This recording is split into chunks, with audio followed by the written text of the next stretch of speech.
What's going on, everybody? Stubbs here from Retro Handheld. We're back today with the Retro Pixel Pocket. Now, we had some technical difficulties on the first version of this live stream, so we're going to do this again. Hope the mic sounds better, and we are going to re-unbox it. People are laughing that I've already taken the shrink wrap off, so you're just going to have to imagine that part. But here it is, the Retro Pixel Pocket from Funnyplaying. It is here, and it has a 3,000 milliamp hour battery with 100 hours of standby time, 720 by 720 pixels. That's a really unique aspect ratio, so that's 1:1. Going to be great for Pico 8 content potentially. This does run Android, so there are options for that. Basically, this is a Game Boy Pocket shell with an Android SoC inside, and is not touchscreen. So Android without touchscreen, if you remember back in the days of the Retroid Pocket 2 and the 1, that's tough. But we'll see if we can work around it. Lots of fun colorways, but this one is the gray option. I want the green eventually. Maybe I'll mod it in the future. Now, people are saying that this has some button issues, some QC issues, perhaps. You have to press really hard to get it to work.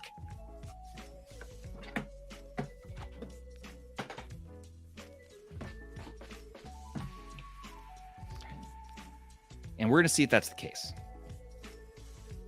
Not much in the box. They keep it pretty simple.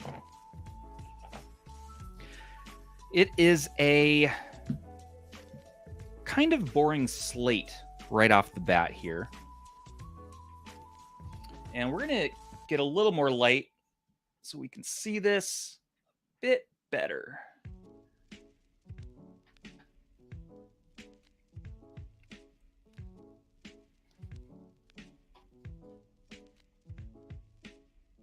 Okay. Hopefully that looks a little bit better for you guys.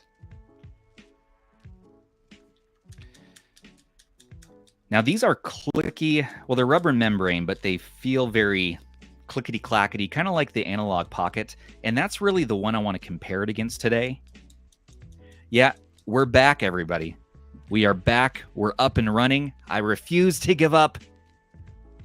Troubleshot the issue. You know what it was? It was my Microsoft Edge browser. Maybe Shem was right. Maybe Edge isn't the way. I switched over to Firefox, and hey, issue fixed. So, I don't know about that.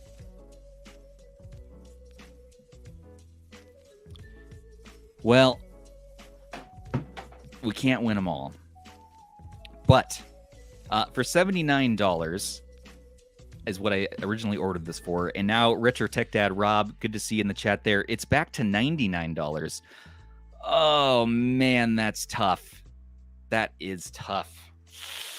You know, for $80, I thought this was a little rough. I really didn't want to buy it. But for $100, I really wouldn't want to buy this. This was more of like a $60 impulse buy range, if anything. But I do like the matte casing on this and the shell. I agree with you, Slisterl. I think that's something that's kind of unique on this. It's a high-quality shell, or it feels high quality. And I want to pull up the specs here. And hope everyone out there is having an awesome Monday evening. We're going to be doing these live every Monday, if I can help it. And some of those days are going to be a podcast. Some of those days are going to be looking at different handhelds from the collection, maybe some more low-end gems, but really doing these oddities. These are my favorite. What the heck is this? What does it do? This does have Wi-Fi too, so I want to look at that. Let's turn it on. So it has that classic Game Boy button you slide to the side to turn it on, so you have to hold that for a second. That's kind of cool. Oh, and volume is just like a Game Boy Pocket. That's really cool. The whole shell is 1-to-1 like Game Boy Pocket. Maybe you can actually mod those and add actual Game Boy Pocket shells and remod this. Reshell this. The clicky L and R feel good. To me, they feel a little better than Analog Pocket. I like that. Let's get the brightness up on the screen here. D-pad has actually good pivot to it.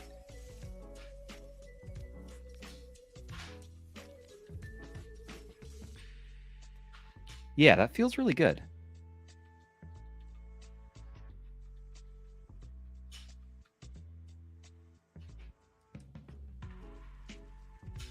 Yeah, sorry guys if my audio's off. I'm just going to roll forward with this today. Issues be damned. Please accept our shortcomings. The face buttons feel really good. Bit surprised, actually. Yeah, those don't feel half bad. Now we're going to do a button test here in a minute. So we have rubber, start, and select. And we're going to pull the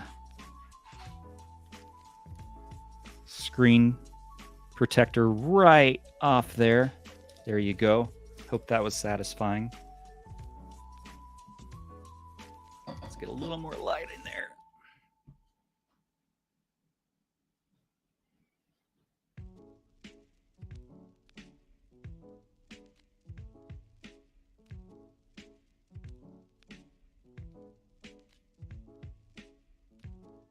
Apparently I've opened open bore.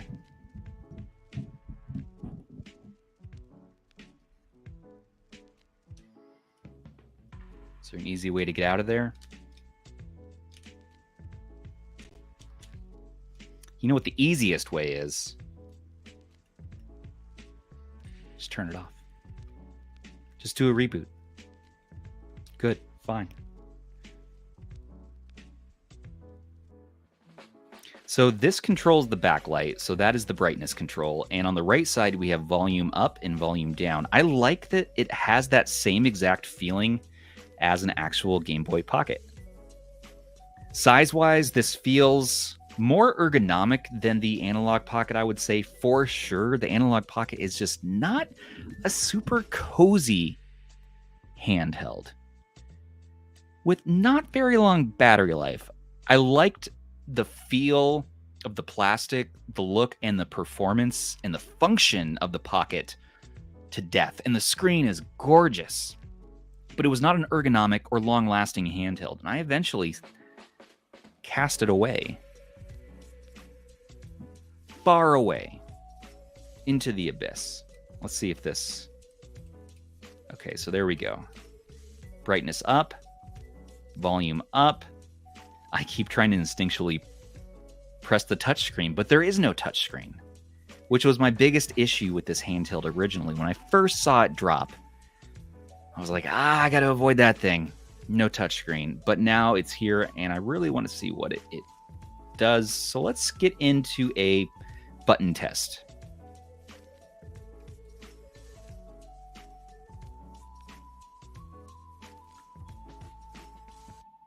Oh, thanks, Rob. So apparently pushing in on the dial on the left side, which is the backlight button, it's the Android home button. Oh, can you actually do anything by pushing it on the right? Does that do something? Is that like an L1, L2, R2? No.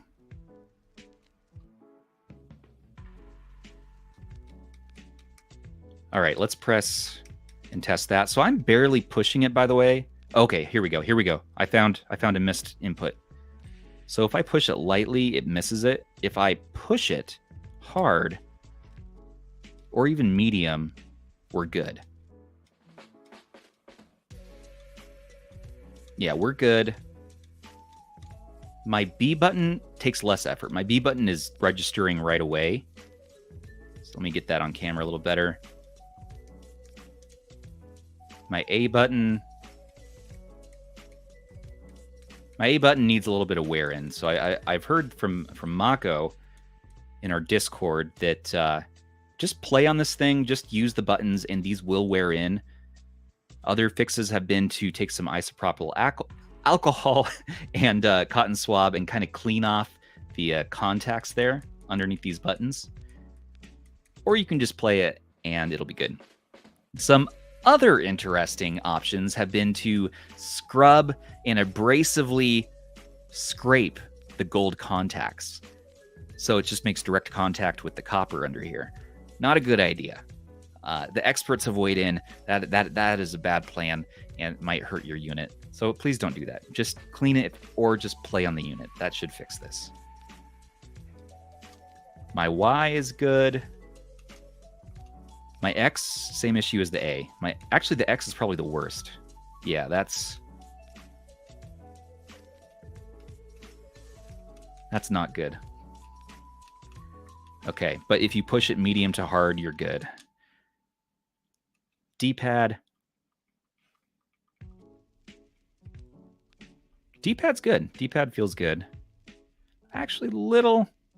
You know what? You could probably miss some inputs on that right input if you don't push hard enough.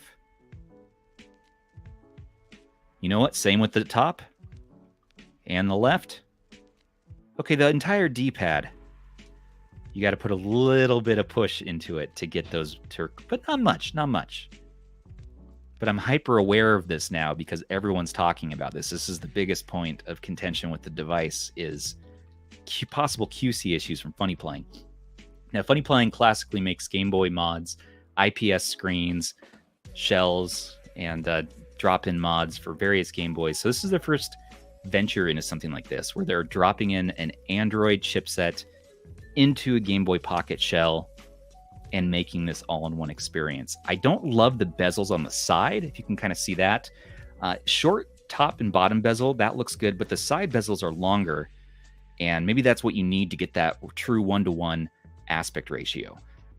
Start and select seem okay. Those depressed, no issue. And L and R, yeah, no issue there either.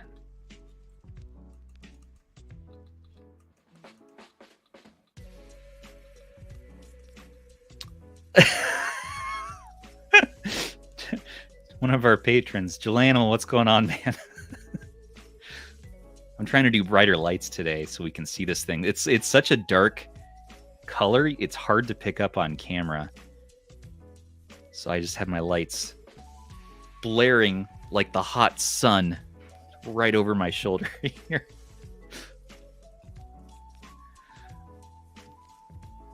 Okay, so apparently, yeah, pushing in on the left is the home button. Yes, that is the home button.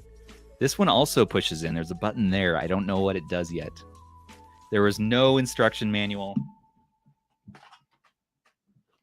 Nothing. That's it. You just get the unit, no cable. Boom. No thanks for buying our product message. Nothing. Now, this is my first actual product I've bought myself directly from Funnyplaying, so maybe this is just how they do things. But I don't know, guys. What do you think?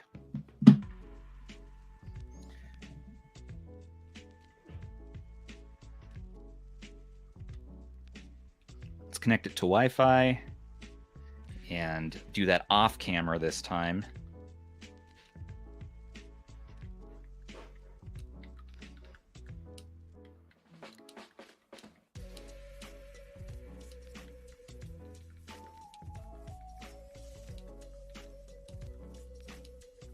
Yeah, so far I'm enjoying this.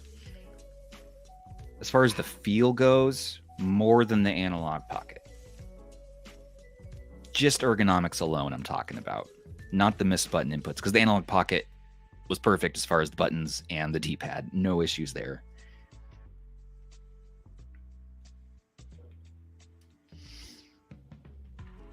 Here's another issue. There doesn't seem to be an enter key on this keyboard. So this is okay. It's on the far right. Off screen though.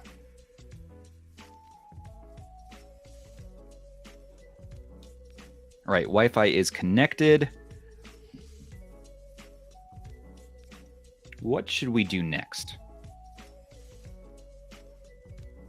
Yeah, should we do a size comparison? You guys want to see size comparison? Let's pull out a couple of comparables. Obviously, the hottest unit on the block, Data Frog. That's what everyone really wants to compare it to. So A little bit shorter than the Data Frog.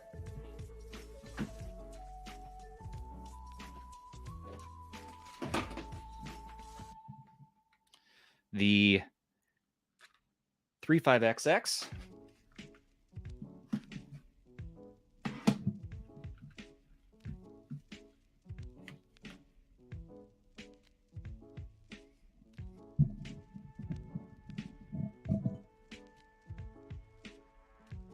A little taller than the 35XX.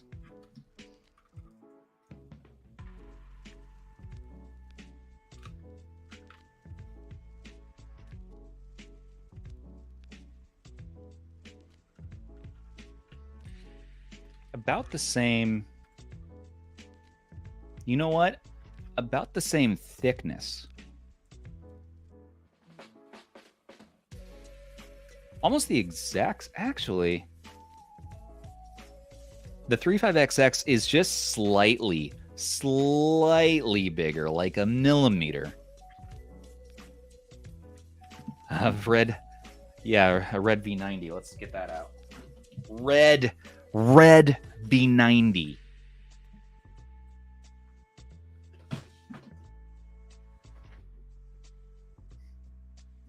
Hello, sir. Hello, Dyke.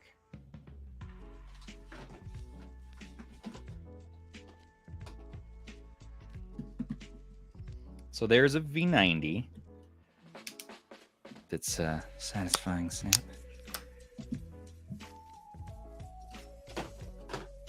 Here's a Miyoo Mini Plus.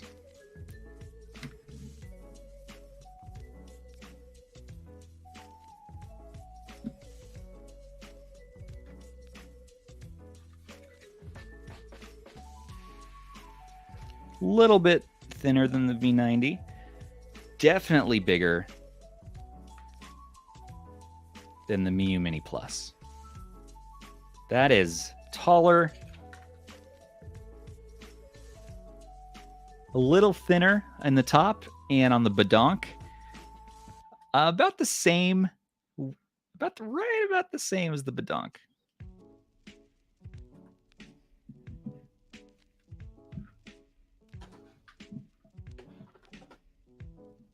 If we're going to do maybe a screen comparison, I think 35XX is a similar style. Now, what we want to see Garlic OS on the RetroPixel Pocket. Wouldn't that be cool? Maybe we should send one to Black Seraph and see if he wants to add it to his queue, especially since it's an Android handheld after all. Because the UI so far in this, not great. It's Android without a touchscreen, and that means what you're going to have to do is go to the work of painfully setting up your front end, something to boot into a UI experience that you can navigate with the touch keys, with the D-pad and with the face buttons here. Something like Garlic OS where you just turn it on and then it just boots into the game and boots into the menu and you just pick a game and play. Hey, now we got a stew going. You guys ever played Denki Blocks? This is a random, really fun game. I got a Garlic OS image called Tiny Best Set Go. That's available on the internet. And it has a bunch of pre-scraped situations here. So you got nice box art. Everything's just good. I only recommend pirating Nintendo games on this, though. Just kidding. Nintendo don't take this stream down. But yeah. Screen-wise, screen quality-wise, this is a darker screen. This is as bright as this gets, unfortunately. Kind of like the real Game Boy Pocket. So on its lowest setting, it's probably going to be great for playing in bed next to your partner, someone special, all by your lonesome, with the dog, with the cat.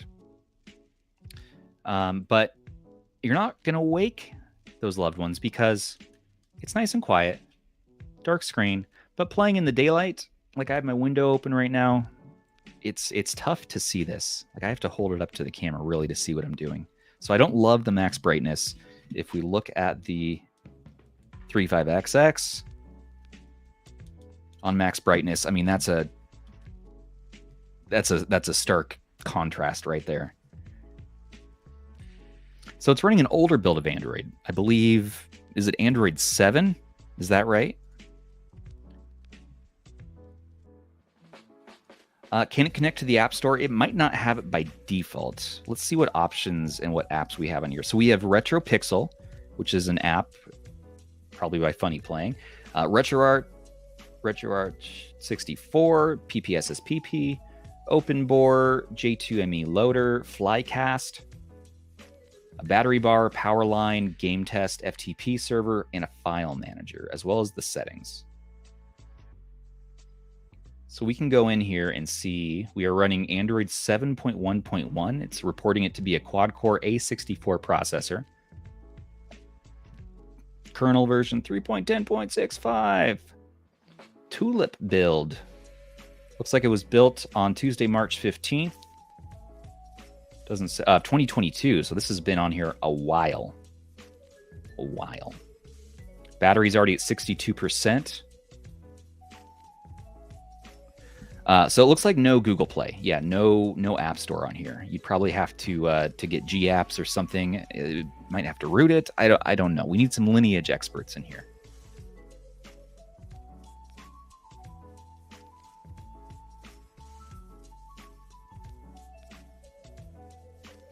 We can do some printing. There are 0 print jobs in queue. Looks like developer mode is on by default. That's interesting. So maybe we can connect to the computer and get some ADB going. Maybe we should do that.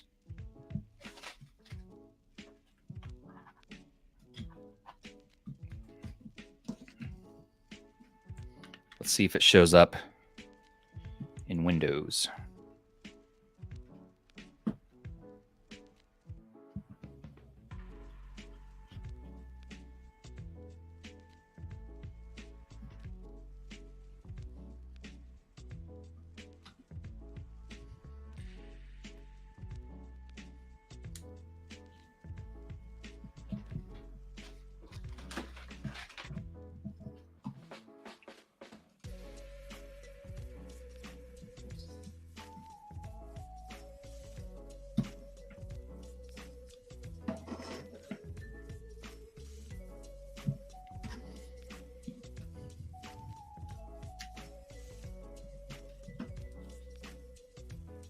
Okay, so I got a response from the computer. Let's see what it says. I got to take the 35XX off screen. I'm just going to start playing that. It actually just works right out the gate. Appreciate that. Okay, RetroPixel shows up automatically in Windows. It shows us having 2.4 gigs of a 4.gig drive. Let's share my screen.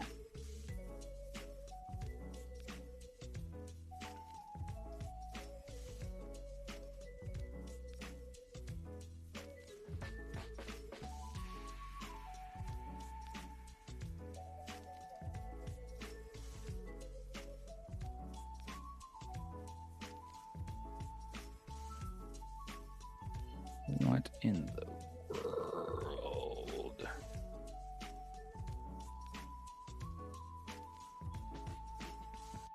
Okay, so we can see it connects right here inside. Looks like we have a ROMs folder. We got card host. No TF card found. Let me make sure.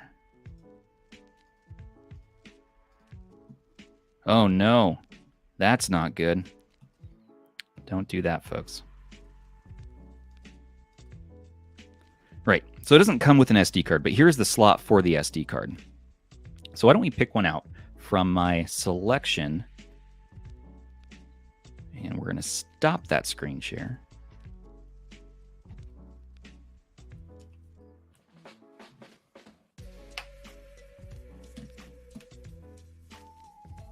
Yeah, I know my audio and video is off. You know, it'd probably be less distracting if I just turn off my face. Why don't we do that? Use a Powkitty cord. Thanks, Rob.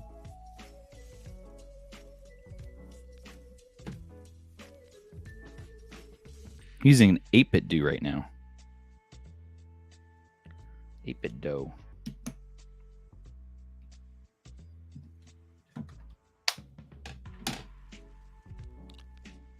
$64 gig Samsung Evo. These are dirt cheap right now.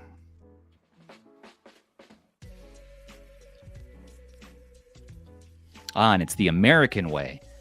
Aha. So normal, I'm so used to all these Chinese handhelds where you flip the micro SD card upside down to insert it. I'm just used to that. And it's always throws me off guard, like on the Analog Pocket 2, where something American made, for some reason we do the SD card facing like that.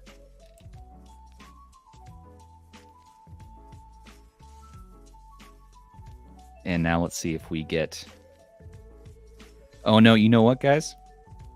This cord, maybe it's the cord and I'll double check, but it is super finicky, so it keeps disconnecting by the slightest touch. So let's try a different cord.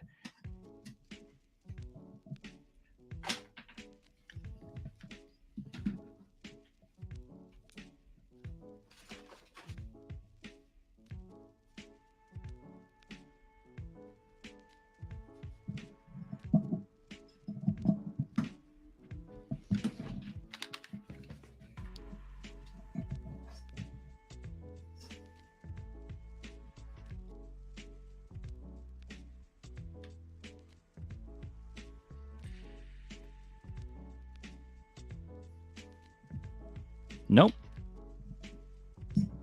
Doesn't want to do USB-C to USB-C.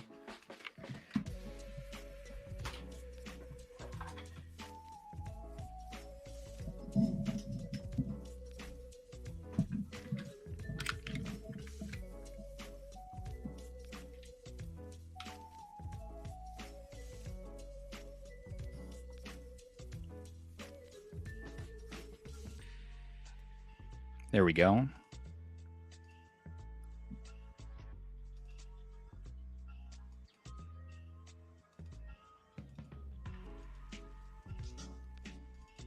So it's not seeing the card. And now what I heard was you have to format your card as FAT32. And by default, most SD cards come from the factory with exFAT. So we're going to reformat this card.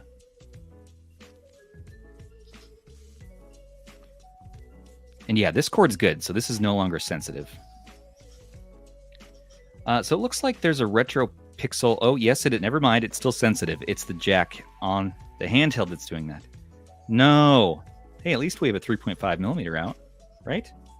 Something. That's good. It's fine. This thing has some issues. Please accept its shortcomings.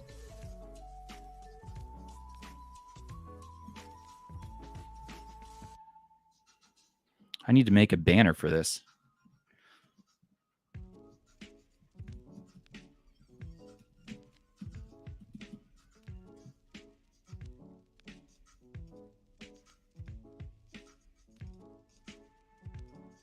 There we go.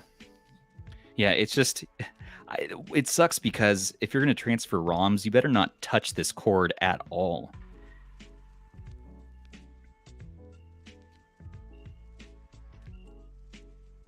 Because look, it's going to... Yeah, just a little wiggle and my computer has it turn off and turn back on again.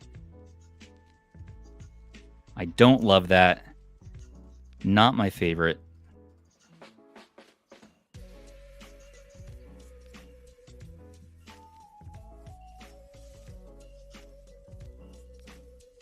So it looks like we have a front-end experience here from Funnyplaying. And you're going to have to build it yourself. Oh, you know what? This looks like Dig. I think this looks a lot like Dig. Is this just a retooled version of Dig front end?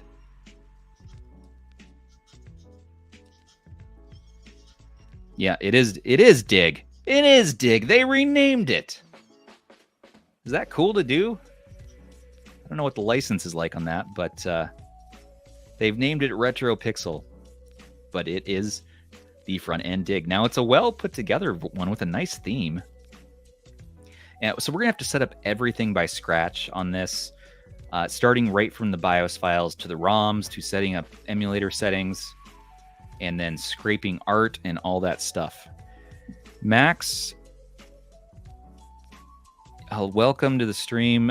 This is $100 currently. I ended up picking up for around 80, even at that price point. It's still a little spendy, but for 100 in its current state, it's rough. We need some software updates. We need a better UI and operating system, in my opinion, so far. And we need to wear in these buttons so they'll actually press easier.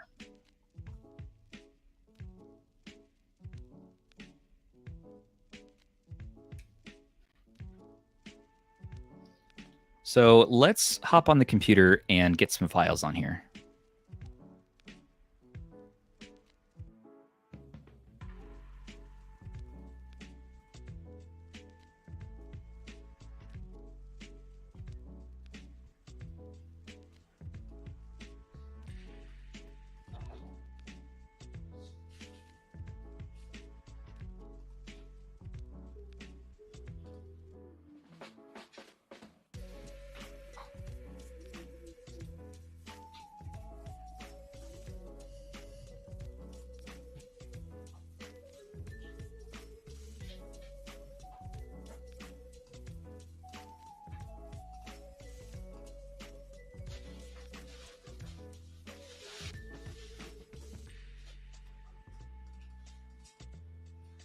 So we're gonna have to pop out this SD card.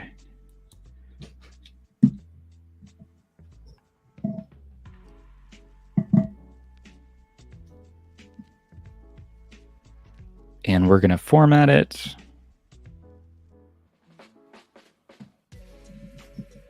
Somewhere, wherever it went.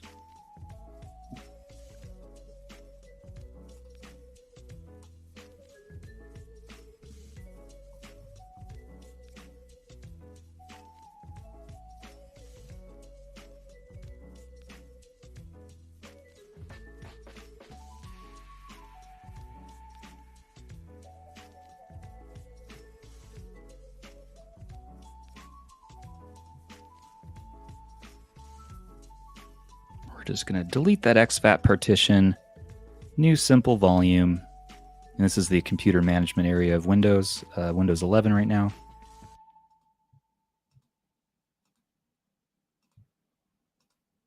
And with Windows by default, you only get NTFS and exFAT. So when that happens, I should have a tool for that in my toolbox. We have FAT32 SD format. You can find this easily with a Google search. I'll try to leave a link in the description later.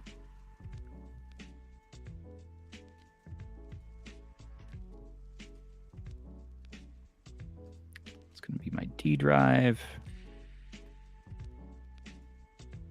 I never know what to set the allocation unit size to. At 64 gigs, I feel like we want to do... I think anything over 32 gigs, you want to step up to this 65,000, right? ROMs. Quick format. 64K clusters.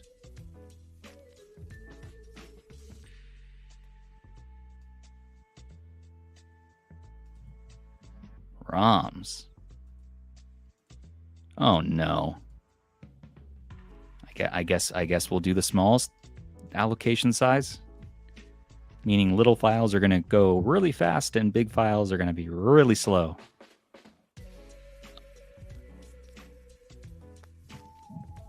We're going to try a different SD card.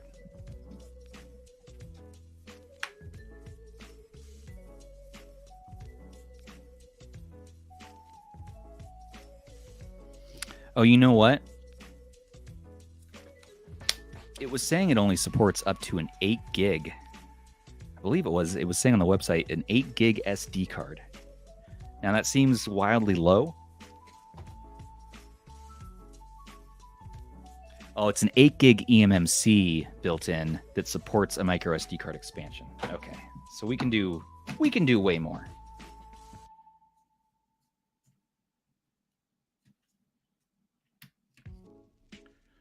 Let's try a 32 gig SanDisk.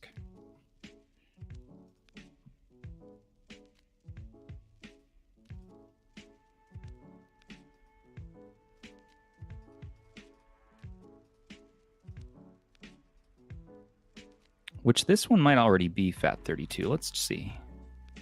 Haha.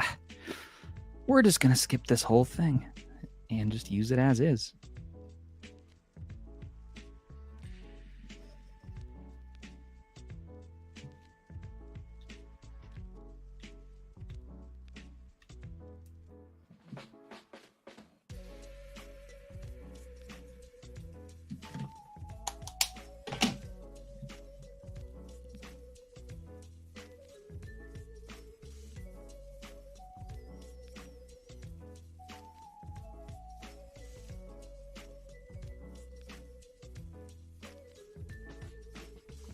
Now I'm guessing we need to do a reboot or...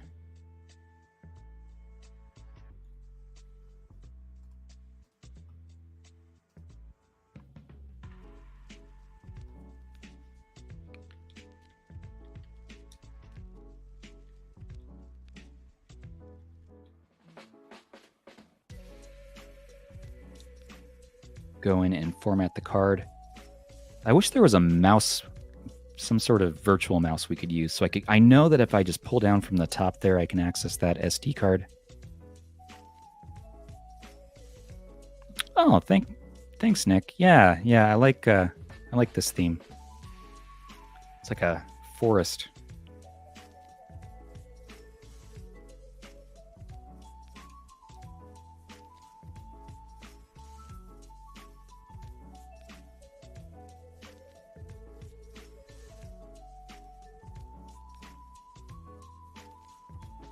Okay, it sees it there.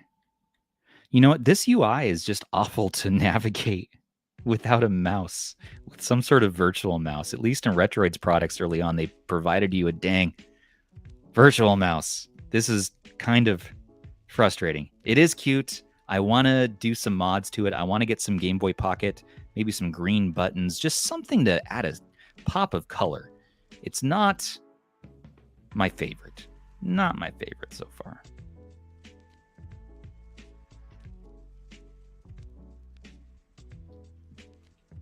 You know what? A Bluetooth mouse is an excellent idea.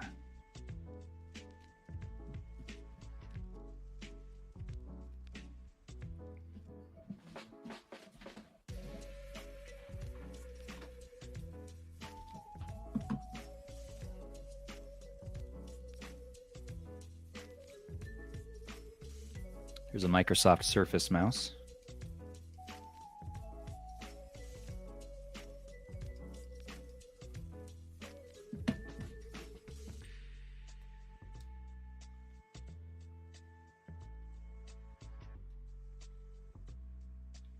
Bluetooth is disabled by default.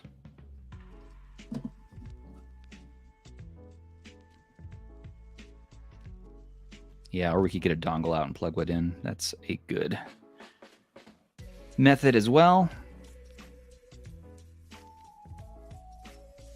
But this is pretty rough. Pretty rough. Now that we have Bluetooth. I thought we had Bluetooth. Because how are we going to access up here? Pain in the ass. Pain in the ass. I'm gonna use my one shit that YouTube gives us per video. Shit. This is so far shit. Oh, we had it.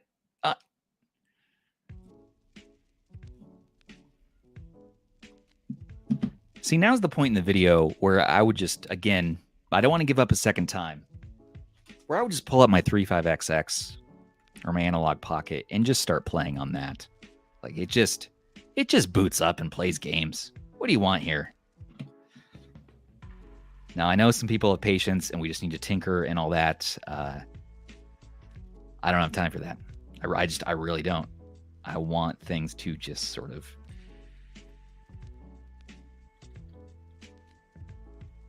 at least help me out a little bit. So I'm going to give up on that for now. Okay, Rob. Yeah, all right. Whip out the dongle. As if I have this magical dongle that I can just plug in.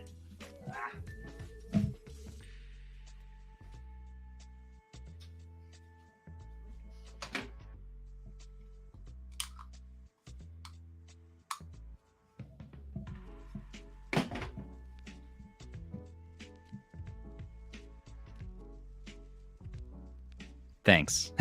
I actually... Oh. Time to hydrate. This thing is mostly frustrating me so far. I am mostly frustrated. Let's go back to just seeing if we... I'm just gonna restart the damn thing. That was option 2, and that's where we're at. So you gotta hold the button there and you get the power off menu. I mean, it's cool that they have taken a Game Boy Pocket with all of its parts and functionality and then mapped it to some function in Android. That's kind of cool. As I move this around, I hear my computer plugging and unplugging the device.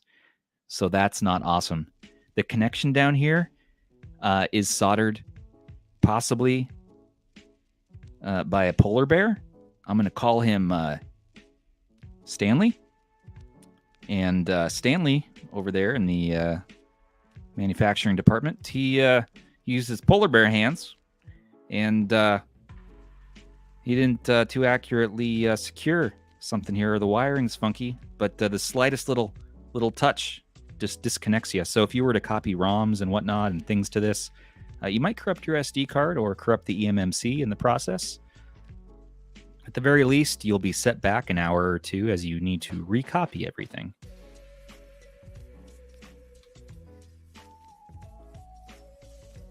Okay, now we're going to turn it back on. It's also getting very, very hot as it's plugged in. I think it's trying to charge. It's very, very hot.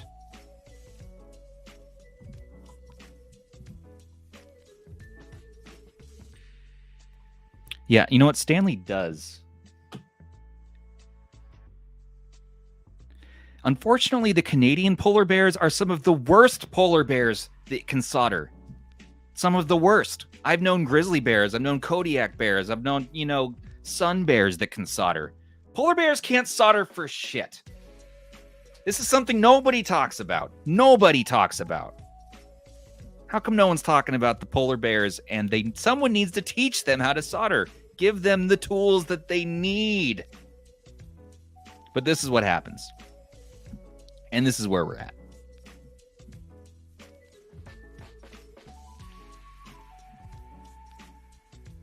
Okay, rant over. Let me share my screen again. This one. We're having fun, right? Now can we access? Hey, look at this. We have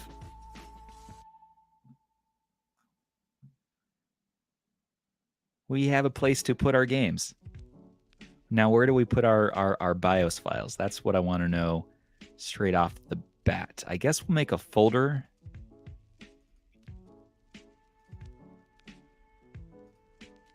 Maybe they do it on internal storage. Probably, right? RetroArt system.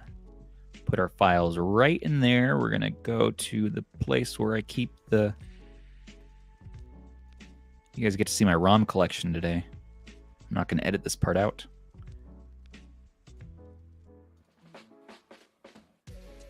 Okay, so let's take the RetroArt version and copy that over.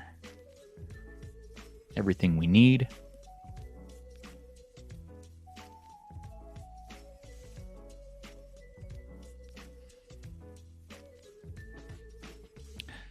That is rough. That is a rough time bar right there.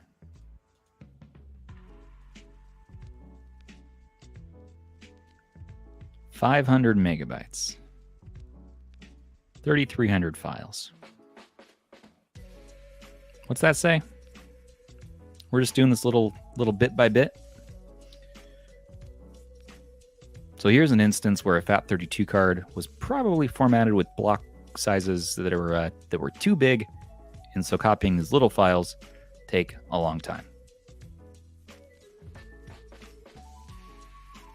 We'll check back on that in a minute.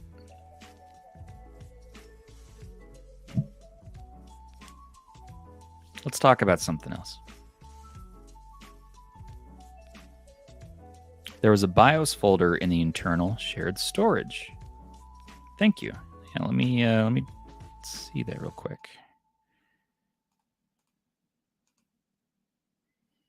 Oh yeah, you're right. It's right there, right up front. Okay. So cancel that. You guys are so helpful. I really appreciate you helping old Stubbs out here with his old man grumpy ways.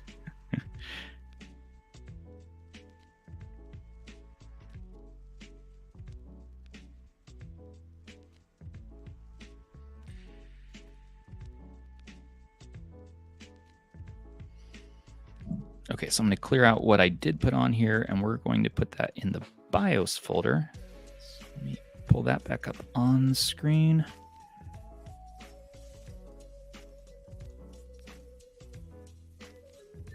Would you look at this? Well, for one thing, the PlayStation BIOS is named incorrectly. 101.bin. Oh boy. That would have failed. So they ship this with BIOS files. Wild. Hey, it saves us time. That's great. Not something you see every day. Okay, so we're just going to add games now. Now they have this split up by card and host. Host being the internal. Hey, look at this. They already have some of the basics set up for these to just work. Maybe I'm judging too fast, too soon. I'm almost thinking that we should copy things right to the host. Let's see if that's a little bit faster. And let's start out with GBA. Do just a couple games.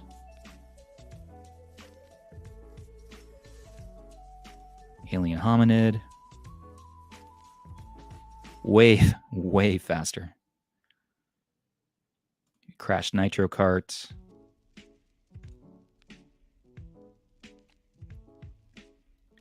And we're going to want to test PS1.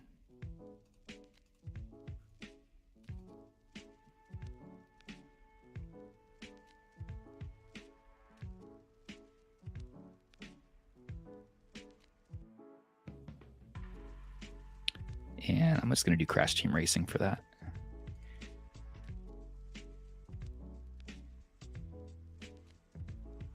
And maybe Tekken 3.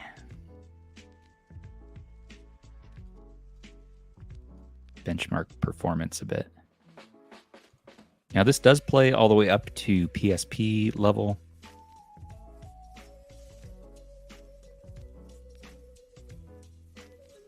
You don't want to copy two things at once.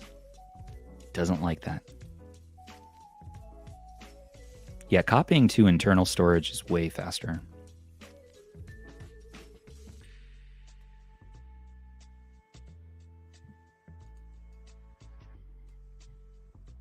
What should we do for PSP? Let's do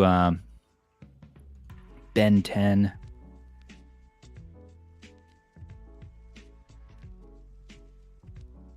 Let's do some smaller sized ones. We don't want to make you wait.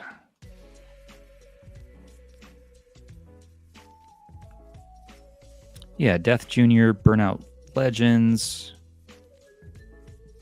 Mega Man Powered Up. start with those. Burnout Legends should push it a bit.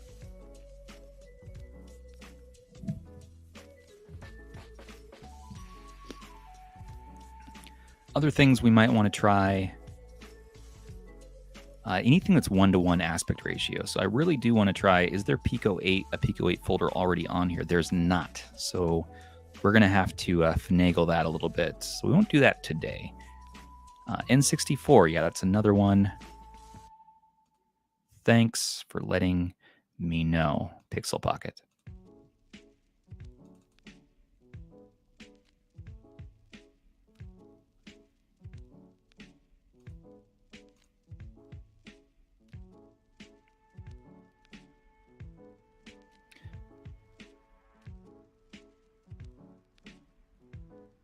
Stream G.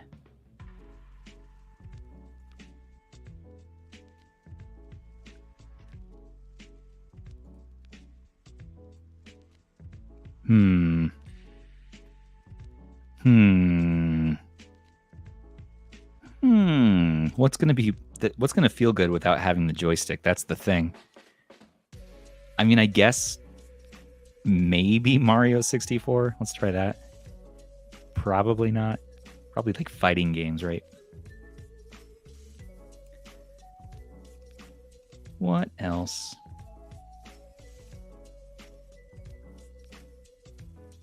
Let's try Super NES.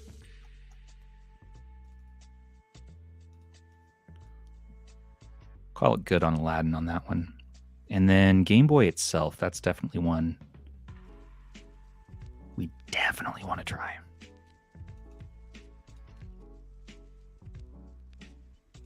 Let's see how it does just by copying the whole dang thing. I don't have that many games.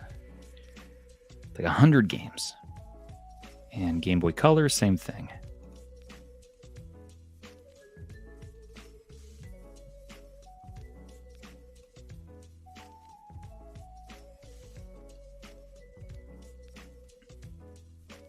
Last for the high-end systems is we could do Dreamcast.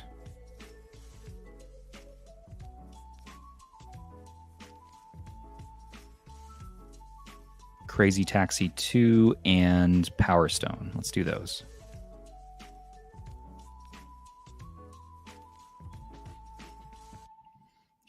And I don't know if you noticed, but I accidentally bumped the cord, and so it disconnected from the computer. Wonderful. There it is.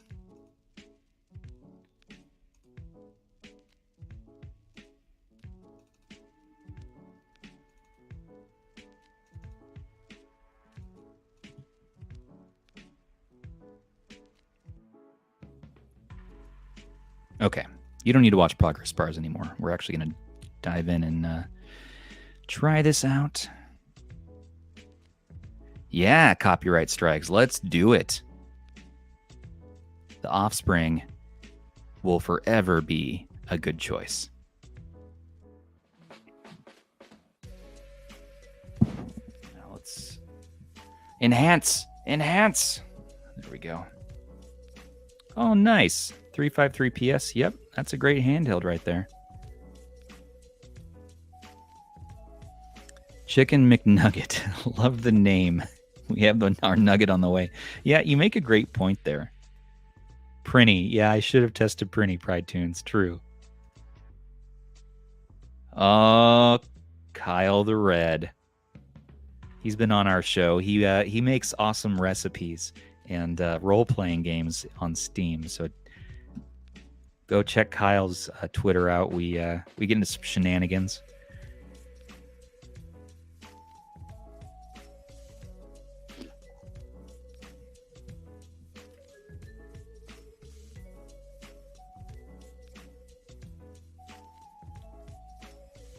Have I mentioned lately just how much I dislike this user experience?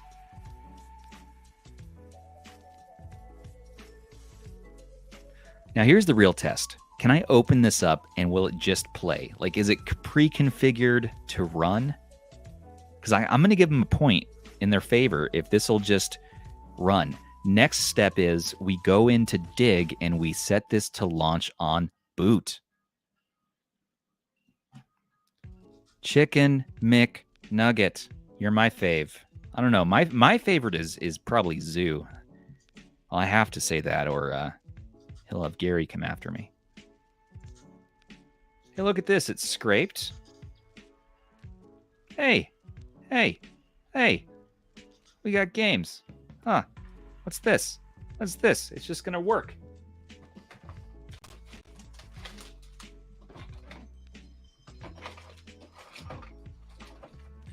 Let's get a little microfiber cloth. Look at this. We're playing a PlayStation game. Would you look at that? Hour into the stream, we can play games. We're 2 hours in, because we had a first stream, of course. Show us your thumbs. Yeah. Okay, so let's just put this to bed. Yes, I was born with different sized thumbs. This one is funny looking. But my name is Stubbs, and wouldn't have had that name otherwise, probably. So.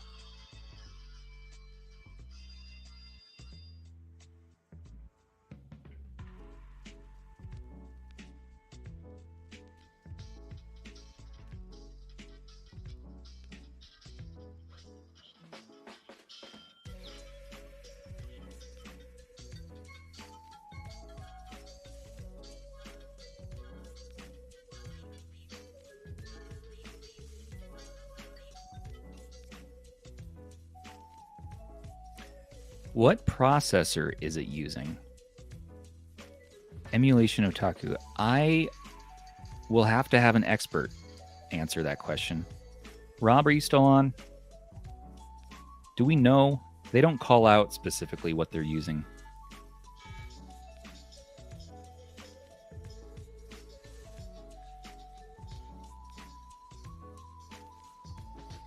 So you do have to push the button pretty dang well for it to pick up. Did you see that?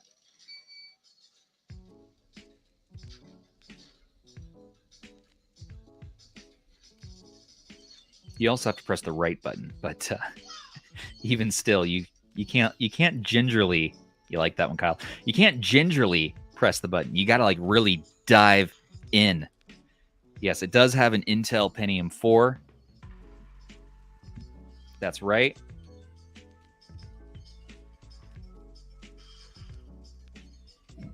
Aha! Thanks, Tech Dad. Turns out it's not a. Oh God, I can't walk and chew gum. It's not a Pentium 4 as all of us originally thought. Nobody thought that. 1.3 gigahertz quad-core all-winner A64 chip. Okay. But what does that mean in real-world performance? What does it compare up against? That's what we're going to find. We're going to find the limit today of what it can do. Where's the hard stop?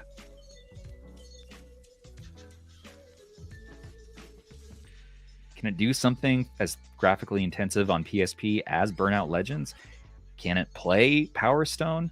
Do you want to play Power Stone or any other game in the higher end range without a joystick? Or do you want to connect a controller? And at that point, maybe you buy something else entirely, because what's the freaking point? But Analog Pocket so far is winning for the mere fact that you turn it on and it plays your games. You can play real carts. This cannot play actual Game Boy carts.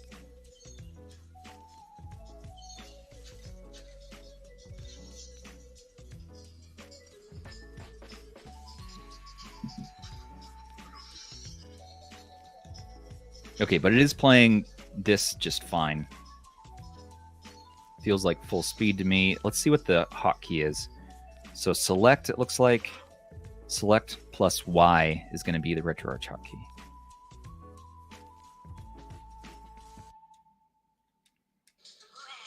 Let's see if they have a frame counter mapped somewhere. So load state is going to be R. Select plus L is going to be save state. That is opposite of every other firmware out there.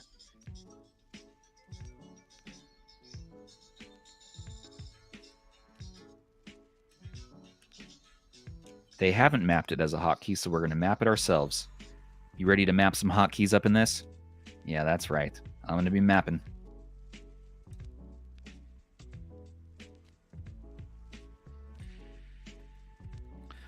We gonna be mapping.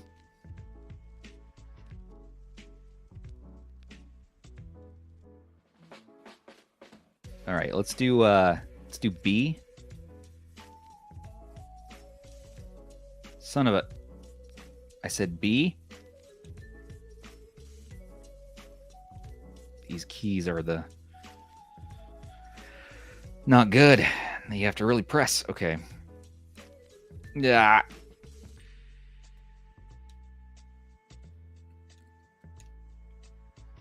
Make sure we don't lose our config. We're going to save it. This costs $100, and you can buy it. Let's take a segue there, and, well, let's turn on the frame counter. I shot a bomb. Okay, cool, whatever. That's fine. What you going to do?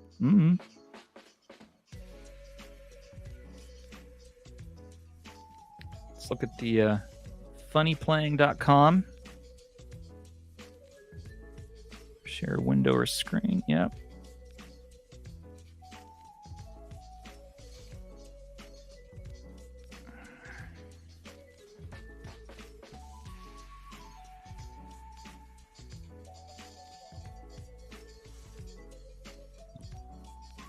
So if you navigate to funnyplaying.com and you go to the Pixel Pocket, it is sold out right now. You can't even buy it. And you know what I say? Good.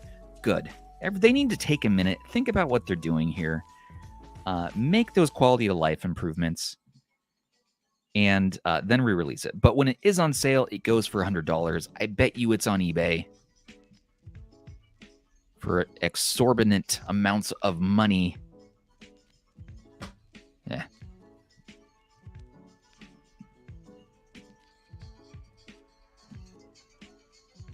Retro Pixel Pocket, Funny Playing.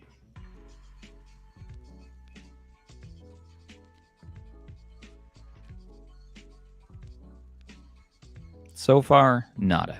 Nothing? Wait? No.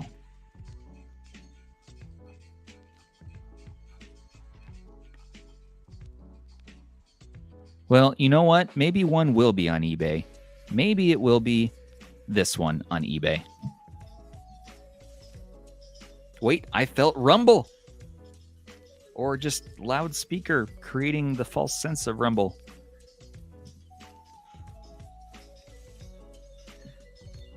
Seriously, though, as soon as this live stream ends, I might just put this on eBay.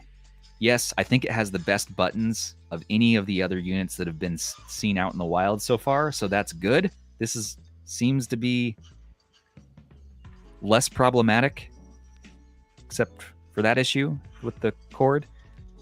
So it's a sad state of affairs when this might be the best unit we've seen so far, and it is a piece of Soulja Boy sound. Donk.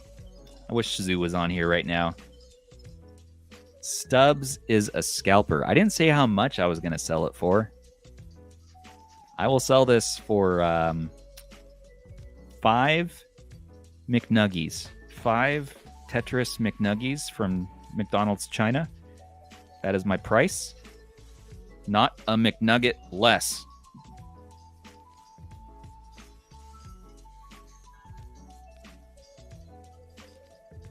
Yeah, we're getting full frames on PlayStation. I'm not surprised. It should handle that. No issue since it plays higher up. Let's quit out of here. Go back to the front end. I do? Okay. And again, like, let's not take my negative attitude right now as the state of forever for this device. This is my experience as of today, as of June the 5th, 2023, on the planet Earth, in the Pacific time zone, in this general solar system, in this general galaxy. This is my experience. Now, give us a few months, give us some firmware updates, give us some hardware fixes, let me wear in the buttons a bit, let me try it out in a less pressured environment where I can sort of relax and just enjoy it once it's all set up. Maybe we'll see some improvements. I do like that the front end, once you give it some games, the BIOS files are already there. I bet you PlayStation wouldn't have worked, though, because it came set as SCPH 101 instead of 1001. Let's see what original Game Boy looks like. I'm always going to play amazing No. The Amazing Potato. No, not the Amazing Spider-Man. I want Amazing Tater. Amazing potatoes. Boil them, mash them, stick them in a frickin' stew. Here we go. Now that looks nostalgic. Look at that. They've colored and themed it by default to launch with that classic Game Boy green. That's nice. Agreed, Pride Tunes. Love the form factor, hate the price. Oh, good. What happened? Where's the volume? Okay.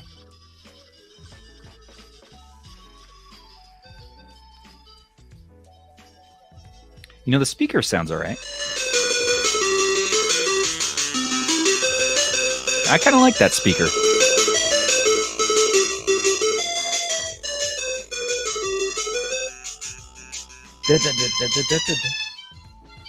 Yes, Aish, I just use a Lord of the Rings quotation. Okay, now that I'm playing actual Game Boy content on this, and let's unplug this cord because damn, this gets hot.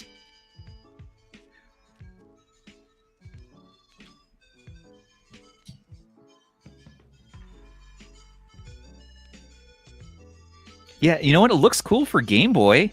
Now it looks the part, right? Now, if you guys could see my face right now, I'm actually smiling. Wait, you could see my face. I'll just add it back to the live stream. Here we go. Here is my face, smiling for the first time in this live stream today.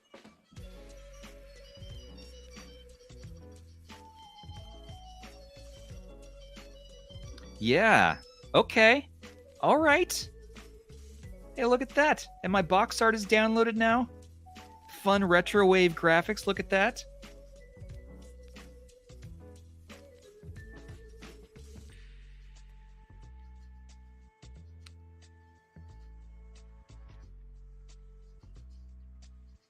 You got Cat Trap? Well, whatever you want, Dr. Mario. F1 race? Hell yes. 4.3 content does look good. Uncensored Stubbs face. Yeah. Here's my face. Lit up by this blinding light. Let's fix that. A little bit easier now. This is my first Game Boy game. This is my first handheld game I ever had in my life was F1 Race. It's like 6 or 7 years old, like 1991, and I would play F1 Race to death.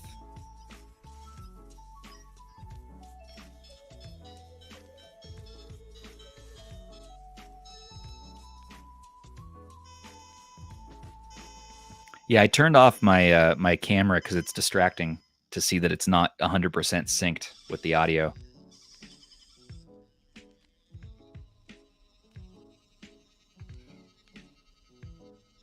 Yeah. Okay. You know what? I don't want to give up on this thing. I pre-ordered this thing on day one. I want to get my money's worth out of this. I don't want to just sell it and get rid of it. I want to try to mod it. I want to try to improve upon this because seeing it now with an actual Game Boy game, the screen looks good. The shaders they've set up on this look good. It feels right. It feels like a Game Boy D-pad and a Game Boy buttons. I'm not getting bad inputs. We just need, we need some colored buttons. We need some fun shell options. We're not done here, everybody.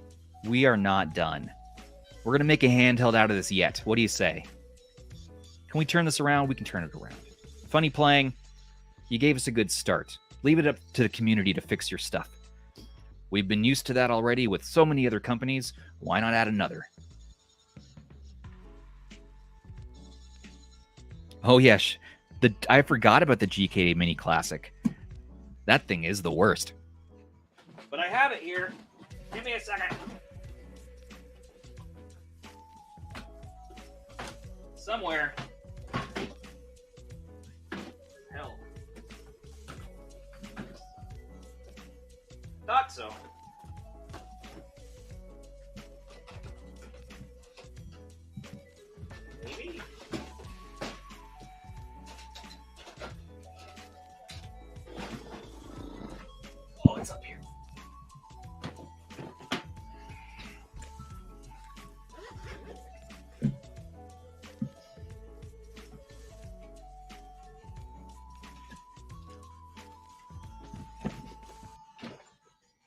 Quadzilla until the live stream's over. Yeah, probably. I do have another one. I think I'm going to be doing the Nano. Something's coming on Thursday. Something is coming.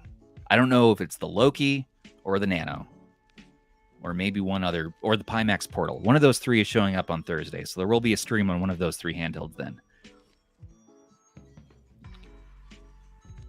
Something's coming from DHL in China. You have to sign for it, and that always makes me say, got something spicy on the way. Now, I better turn off my face because it's probably distracting that the audio's off. So we'll just cancel that.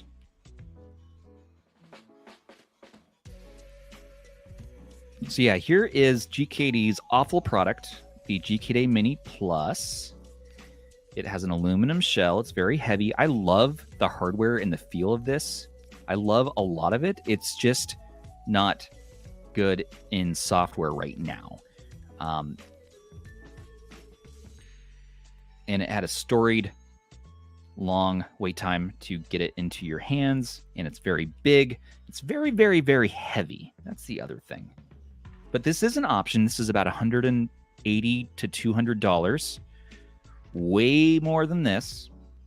This can do around the same performance. I think even a little bit better, but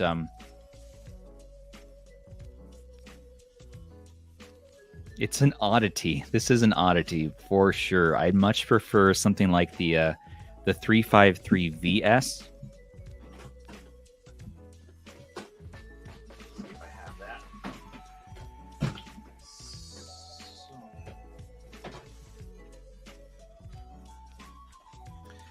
Seahorse laser design on Etsy. These things, these TPU covers, freaking awesome.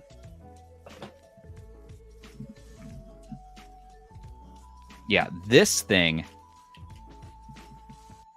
beats the 353V beats the GKD Mini Plus in every possible way. I'm sorry, but this is just so much better. Why is this almost $200? What? I don't know. Shut it down. It's a lovely child. Why do they have that lovely child in there? I don't understand. Get this thing out of here. We don't want that. We're not here to talk about that. Or this. Although this is a pretty cool handheld. The 353V, highly recommend. Yeah, from Ambernic. Great handheld.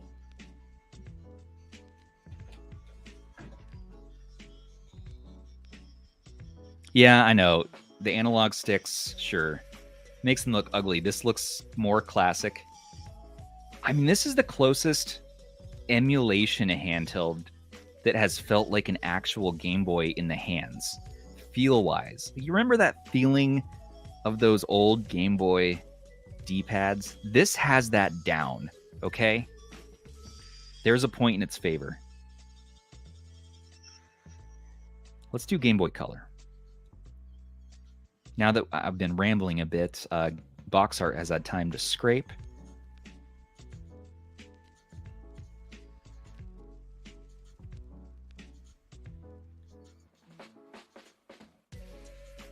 Yeah, let's do some Gex. Enter the Gecko.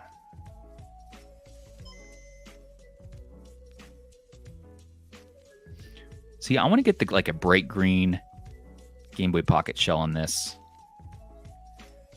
Get some like red buttons, make a watermelon maybe theme. That'd be kind of cool. Or get a transparent purple shell. I do have a link for this in the description if you want to take a look. But again, it's sold out, so you can't actually buy this right now.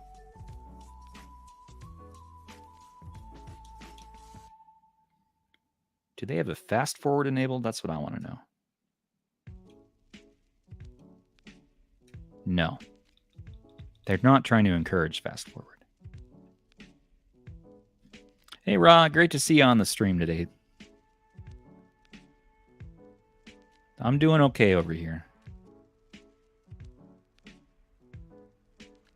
We're trying to survive this thing. We're trying to get our money's worth. Kyle, yeah, I don't think it's the Loki either, but Russ has his on the way right now. His will be here tomorrow, I guess. So could be. Could be.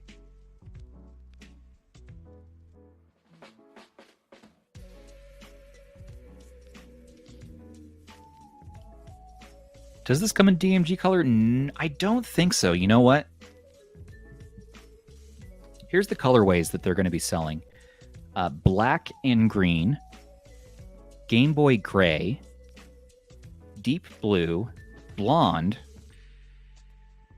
Super Famicom gray, and white and red. So the white and red might be kind of cool. I don't know what that's going to be. Black and green, we've seen that in the dev units. In the dev units, so here's the black and green, by the way. The dev units have good functioning buttons in them. Now, it could be because they've been worn in a bit. And at least the one that one of our patrons got, Roof Pooper, in our Discord, he got a used one, and everything works great on his. So dev units potentially are better. I want to see shell options that we can purchase, because I don't want to rebuy this handheld, all right? I don't want to rebuy this whole thing. I do not want to pay $100 for this hardware again. I'll take the parts out of here and put it into a new shell. That's what I'd be willing to do. Do you guys want to see what it looks like to clean, to get some isopropyl alcohol and clean off the contacts on here? See if we can make the buttons a little tighter. This game totally didn't work, by the way. We'll try a different one. I don't mind doing that. Worst thing that happens is I break it. Let's do some Mega Man Extreme.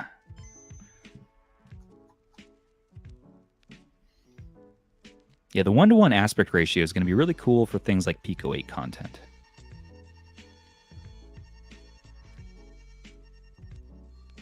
Pause the background music so we can hear this music. Speaker's not bad.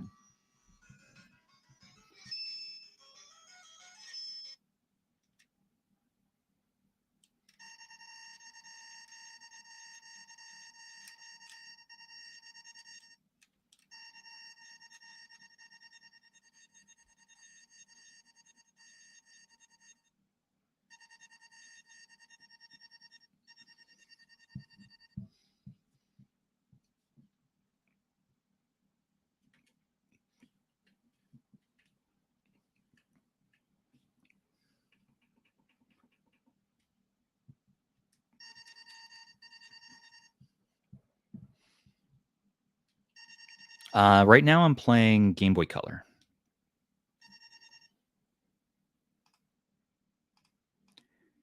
You know what? I miss Retro Tech Dad's loud laughs too. It felt so naked today starting the stream without some sort of banter or feedback happening. I think having Rob's reactions, Aisha's reactions, Zoo's reactions, Damien's reactions. I miss it.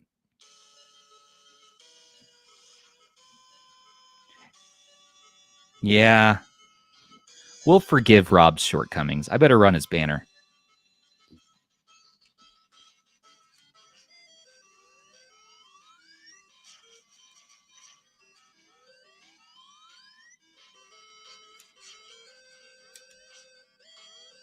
Ooh, this feels really good for Game Boy Color, guys. Oh, just the buttons. This feels like a Game Boy Color buttons. Just that particular, yeah, that particular. Oh, I didn't realize that there'd be that X factor going into this.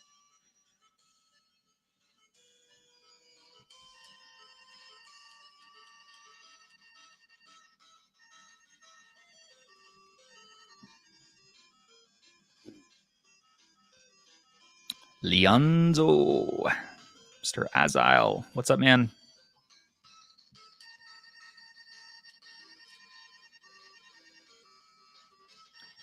You know what, Kyle? For being a super overpriced Game Boy emulator, not as overpriced as the Analog Pocket, mind you, but of course that's a more FPGA, so this is emulation. For being an expensive Game Boy Color emulator, this thing's pretty awesome now. We just need to have the UI boot straight into Dig when we boot this up. Because from there on out, the experience is pretty good. We still have some hotkeys to configure. I want to configure a fast forward. I want to swap around so that left is load, right is save. Oh.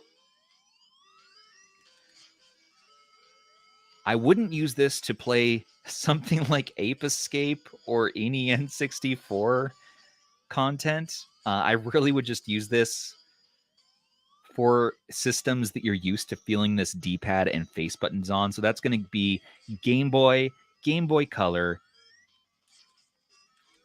Game Boy Advance even. Although we're going to have to see what the bezels are going to look like on that. And probably Game Gear. A lot of the handheld systems are going to feel okay on this. I don't see myself playing too much PlayStation on here. I'm going to avoid Dreamcast and N64 completely, but we'll do a play test.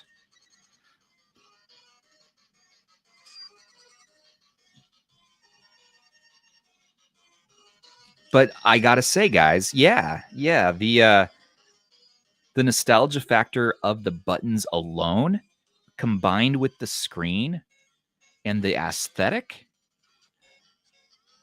might pull this one together. It's just, we need the price to come down. If Funnyplaying can get this to about $70, I think that could be workable, especially once we get a little bit more locked in software. We figure out some of these QC issues. We get a working USB-C jack. My God, that's some Pow Kitty level shenanigans there, guys. I mean, come on. What is up with that? I don't know. We'll see if we can do anything about that. I don't know what's to be done. That's a little deeper than my electrical soldering and whatnot skills go. And apparently Daigisho is not going to be a front end on here. I would just leave Dig. It's already configured. Just got to add your ROMs. That's nice.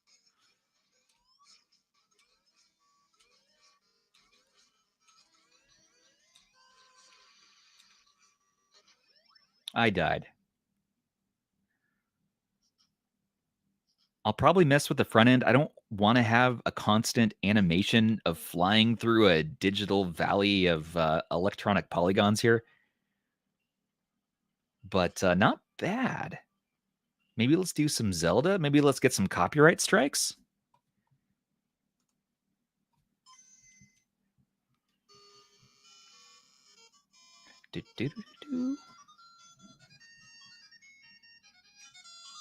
Oh, yeah. Okay. All right. Here we go. It's playing Zelda. The speaker sounds good. Stubs.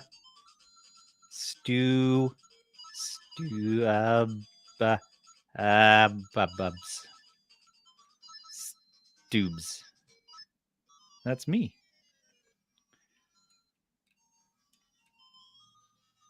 Yeah, it has a volume wheel. Look at that.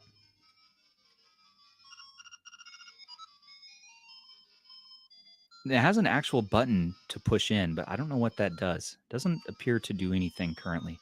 We can try to map it to something and see.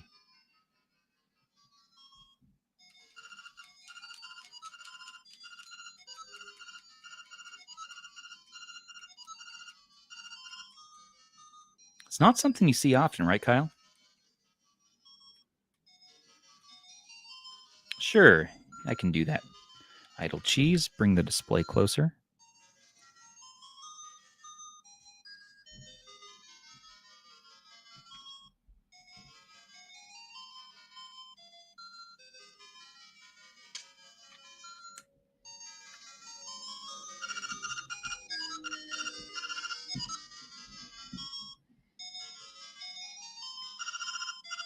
Yeah, the display looks crisp. I mean, it looks good. I don't think it's OCA laminated, though. Yeah, I do not. This is interesting. There's a bit of a divot. The screen, well, how do I explain this? It has a concave where it, let's see if you can see it on camera.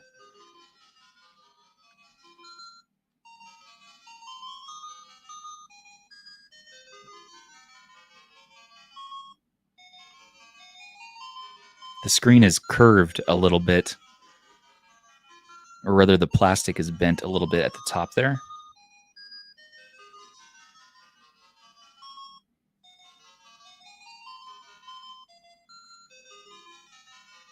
Now I'm doing some of those retro tech dad shots right now.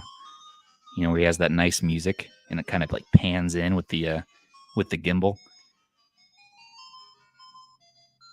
The bokeh coming in. Look at that plastic.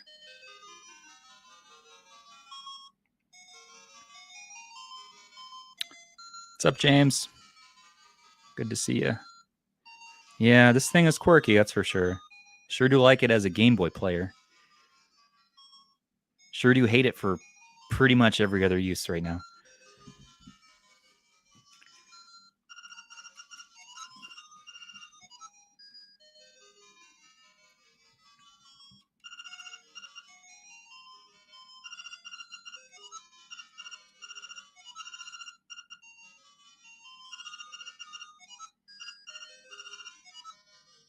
Yeah. All right, Game Boy and Game Boy Pocket look really good. Let's step up to Game Boy Advance. Let's do our Alien Hominid test. My favorite Game Boy Advance game.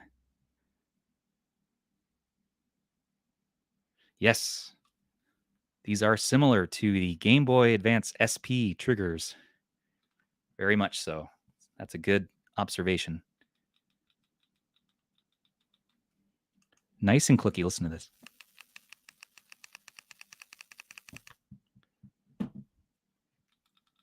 Yeah, sounds good. Feels good. L1, yeah, L and R shoulder buttons feel really nice on this.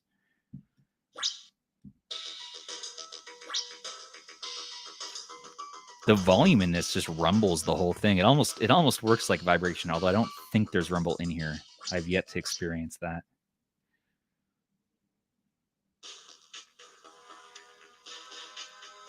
Let's see how Game Boy 3:2 aspect ratio content looks. Oh. Oh, have we shaked it?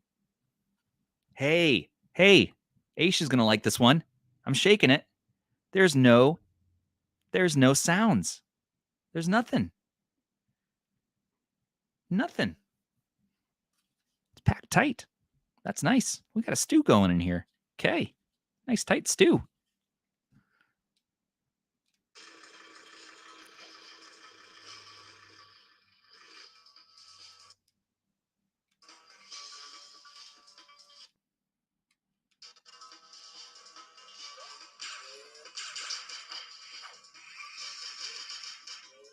Oh, this feels like a Game Boy Game Boy S, well, not an SP, because that has little clicky switches in them, but the original GBA doesn't feel too far from that. Yeah, this is doing it right. This is doing it right. No rattle.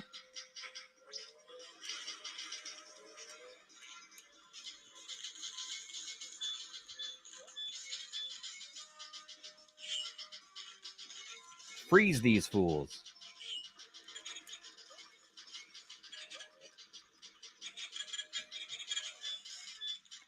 Rob says his Game Boy Pocket makes noise when you shake it. Yeah, so I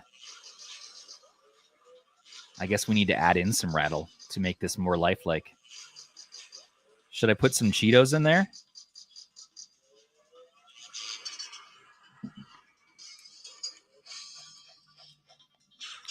Do we want to stretch this, or are you guys okay with the bezels on GBA?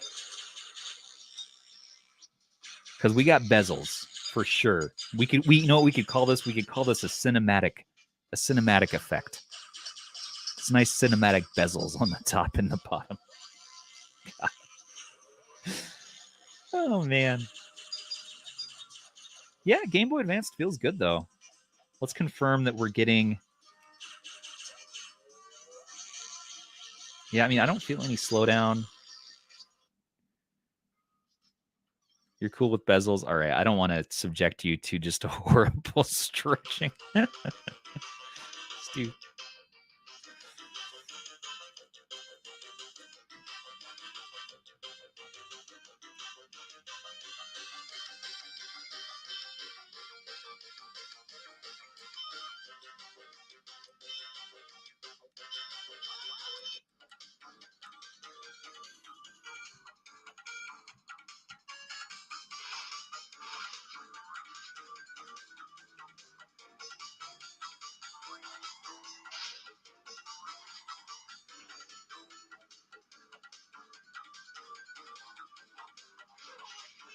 Looks good on Crash Team Racing here.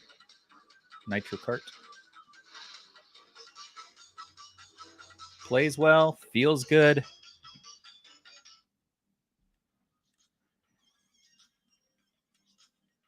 All right, here's the... Here we go with Mario 64 without a joystick.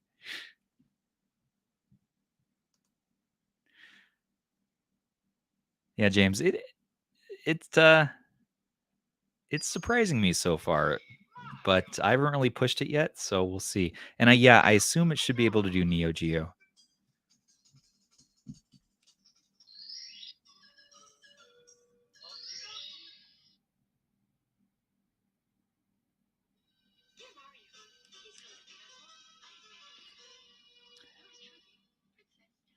Yeah, you could stretch vertically if you wanted to.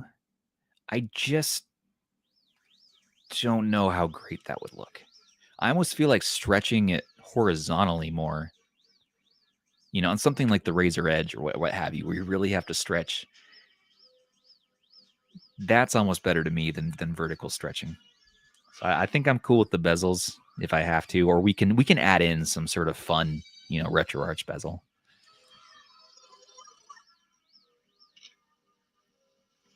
Yeah, let's see what they've mapped here, because this has been, at least once you get into Dig, it seems like the emulators have been set up kind of how they want you to play with the device. So there was care and there was thought put into this by the Funnyplaying team.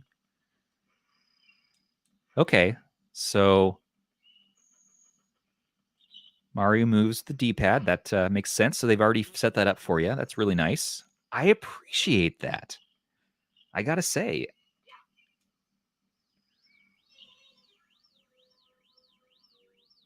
Playing GBA on the LG Wing. Yeah. Oh, not stretching with BSNES, but you can do widescreen doing it vertically instead of width. Oh, nice. Okay, you can fill in all the pixels. There you go. That's what you want to do. Test Prinny for PSP. You know, I don't have Prinny for PSP with me, so we'll have to do that in another one.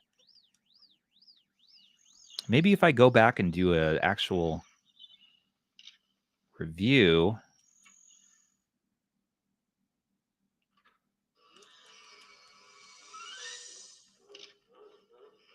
I can prep that up.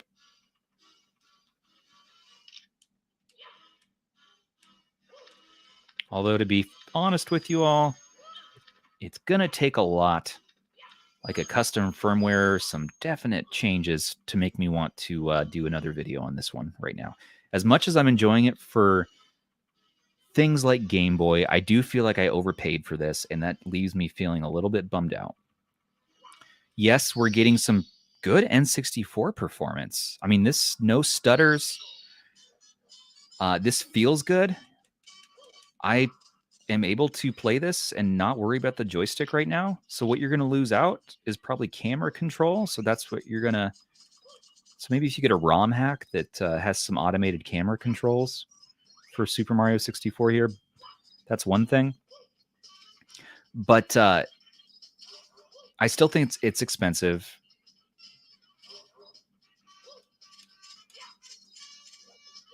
It does have good performance in the high end so far. Let's push it a little further. yeah, I don't know how much fun I'm going to have. Like, what else am I going to say? Maybe do like a 6-month review. Maybe that's kind of where I end up with this. Maybe we'll come back to it in 6 months, and we'll have some custom firmware. We could have some fixes, some more community fixes, and then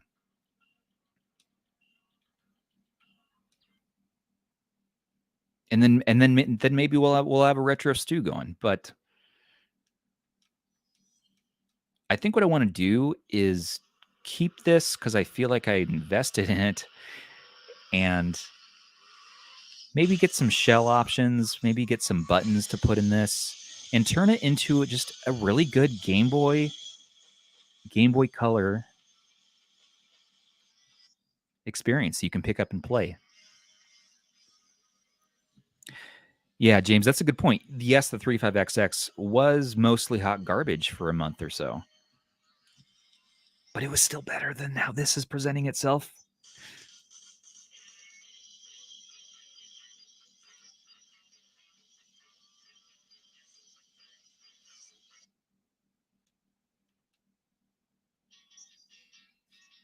I'm glad we just didn't give up on it, though.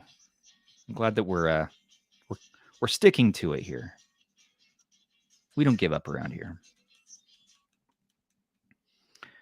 Remember the Pow Kitty? The Pow Kitty, the A20? I think it was the A20, right? That was the Retroid Pocket 1 lookalike that had some oomph in it.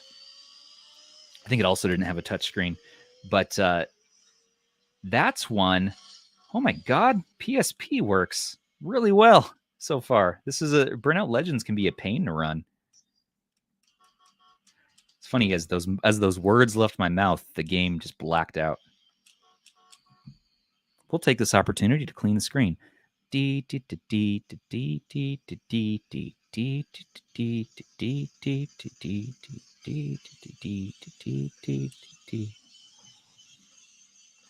the A20. That's how I got to know of Mr. DeWitt's here in the comments. He's an awesome dev in our scene. He made a firmware option for the A20 that helped sort of save that device for people. They still didn't sell extensive units for that, as far as I understand. I don't know what I did to PSP here, but we weren't getting. Did I just turn the brightness down? Is that what I did? Is that what I? No. Wait. Oh. So this is running PPSSPP standalone, I feel like, because my hotkeys aren't working. So I'm going to push the home button. So the home button you push in on the brightness knob takes us out. And do we double press that to get to, how do we close apps? We don't close apps. They just, you know what, they'll figure their lives out. You got to be more trusting that your hardware is just going to, manage its resources as it needs to, right? Let's try another one, though. Mega Man powered up.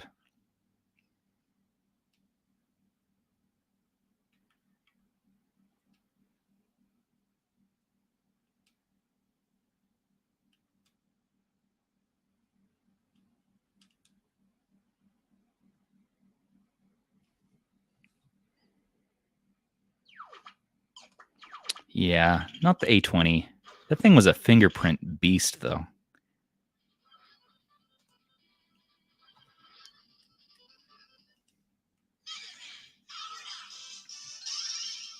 I don't know what I did to Burnout Legends there, but it was running well. And then it just stopped. So further tweaking needed. But the frame rates were surprising me, guys.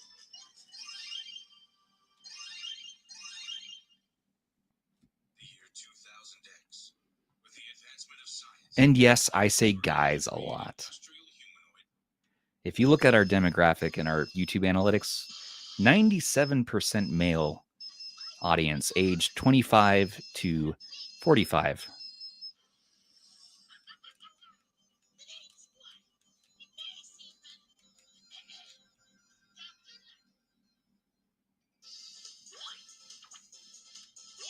The 3% females are only watching Zoo reviews. Zoo's big with the soccer moms throughout the world. They lie in wait, salivating for the content, waiting for the next Zoo Nation to appear.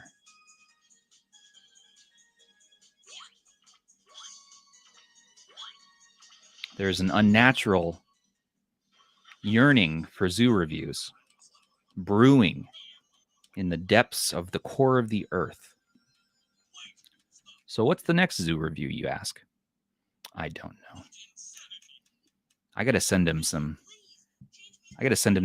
Powkitty X39, X51, and then I have a couple surprises. And then I think he has a couple of review units he's working on. Aish, I know, is doing a Retroid Pocket Flip video. That'll be cool. Right. Yeah, well, you know what? We are getting old. Let's embrace it, though. Let's just embrace the fact that we're old enough to where we don't have time anymore, but we can do what we want. No, we can't because we have jobs and responsibilities. But hey, the little time that we do have free, we can play games, right? This thing, even with the power cord out, is getting hot. So it's really, really heating up right here. On the lower end systems, it was feeling good, though. Once again, PSP is surprisingly playable. Wow. We just need a little nubbin or something. I guess for games like Mega Man here that don't make use of the PSP's joystick, that you can use the D-pad to substitute, I guess we're okay.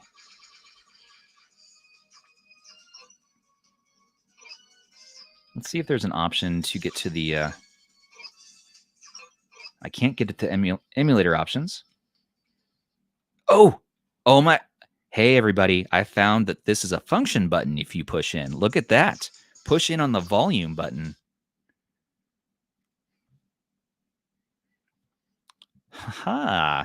Let's stretch it. Let's see what stretched might look like. Full screen. Okay. I like that. So that's a function button. Cool. I might have to just edit this video a little bit once the live stream's over and take out some of the fluff in the beginning, because there was a lot of pain getting to this point. There was outbursts on my part, confusion. I was scared. I've been through a real roller coaster of emotions today.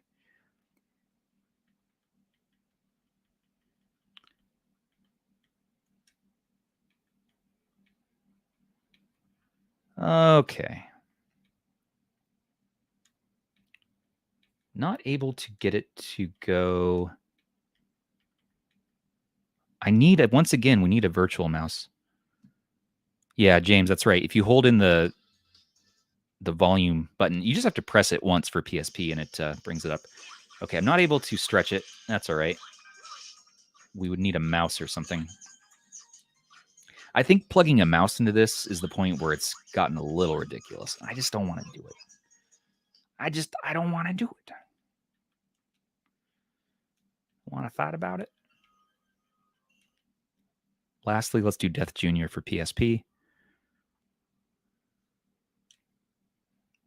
This one will be iffy if we need the joystick. I can't remember.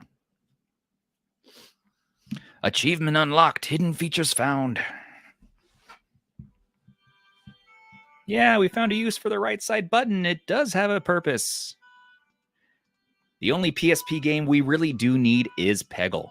Yes. Strangely enough, I don't hate Peggle. I think it's not a bad game. I've played it on EA's Origin platform at one point. I think it was free. And it sucked me in for a few hours, I gotta say. And I thought, who have I become? What is this reality?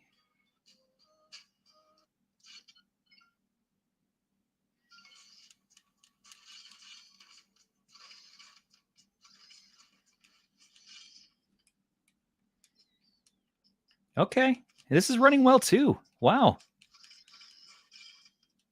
Color me impressed for performance on this chipset. I don't want to get too deep into that one. It's hard to see it for one thing. Lastly, let's do some Dreamcast.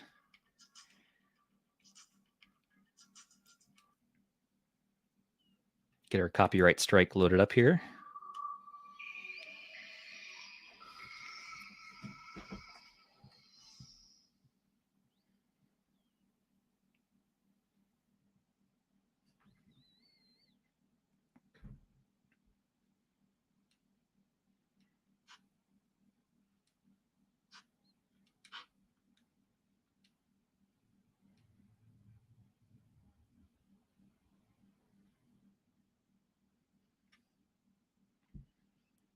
Oh, that's interesting. Even hotter than the back of the device is the screen.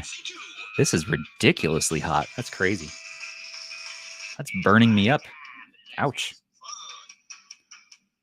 Well, right out the gate here, this one isn't quite scaled correctly.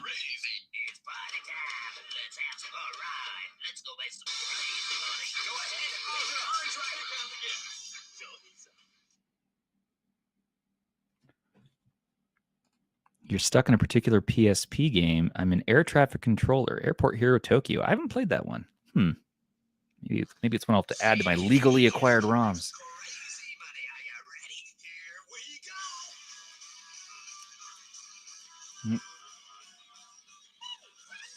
All right, we're getting slow down. Okay, we found the limit. Now, Crazy Taxi 2 is unfairly unoptimized, it feels like. So it can be a tough one. It's not quite, you can see it's not, you have to probably have to fiddle with it here, but it's not, this is standalone Flycast core, I think. Yep, it is. RetroArch hotkeys aren't working. So further fiddling is needed for Dreamcast. But I think here's where we find the limits of the chipset. Stuttery, stuttery.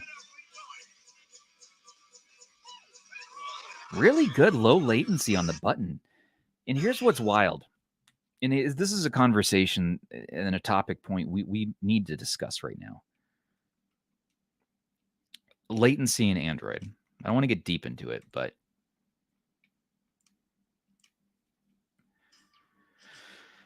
is that a thing? Some people say yeah. I don't really notice it. And I'm sure as hell not noticing it now. This is well implemented. The controls feel good. I've yet to actually get false inputs or lack of inputs in the games as I've been going here. Maybe the first one, Crash Team Racing on PlayStation 1, on one button press. And ever since then, it's felt good. Let's do SNES.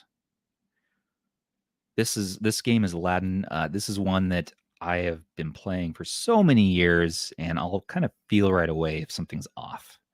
So this is a good button test game for me.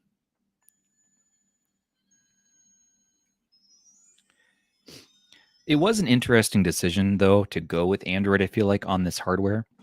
If Linux was possible, why not bypass the naysayers of Android latency wars?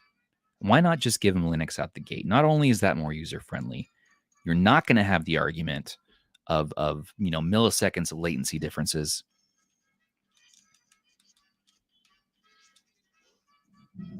As it stands, the most latency you're going to feel in this might be comparable to, a Bluetooth controller, but less than that. This game is not. This is the first game now I've played on this where it's not quite as tight. Hold on, let me kind of push these buttons a bit. Let me wear them in just a second here. Yeah, false diagonals. No, this is a nice tight D-pad. I mean, you need to definitely push on it, but it's doing well. So we started at 65% battery when we started the stream, and now we're at 15%. How long have we been going? About almost 2 hours. So battery life could use some optimizing. That's not a very long playtime. Could we get a bigger battery in here? Could we do better than 3,000 milliamp hour? Could we get maybe a 3,800, 3,500 at least? Is that going to get too hot? Is it too big so it's going to push against the CPU like what you saw on the RK 2023? I don't know. And that's another handheld that should be here in the next few days, is the new Wi-Fi version of the RK 2023. I look forward to trying that out. That is a standout device for the price. Yeah, Aladdin's not quite feeling right to me. Maybe it's because we're playing this, on a vertical handheld that looks like a Game Boy. It just doesn't. But it's not that though. It's. I think we're getting a little bit of slowdown. Let's see.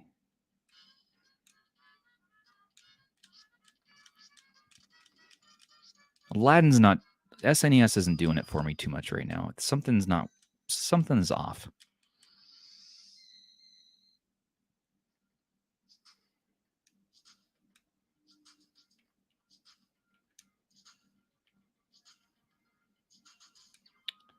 Last game I want to play today is Tekken 3, and that's really going to test these D-pad diagonals, doing some moves in Tekken, as well as we're going to notice if we're missing some inputs. This game does not hold your hand, and we're going to see.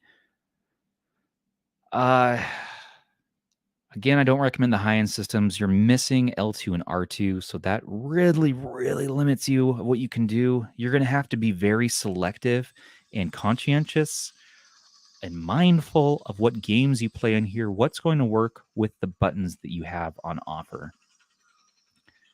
While it does have the power inside of it to do really, really well on PSP and N64, even with some Dreamcast, I still think you're probably going to be enjoying this the most. The most happy I've been today is when I was playing Game Boy Color and Game Boy Original on this for a few minutes there. I think I just want those two systems. Screw Game Boy Advance. The bezels are going to probably bug me as I'm going. Of course, Game Boy Advance is really the only reason of those three to have the L and the R. So maybe we find some sort of compromise. I don't know.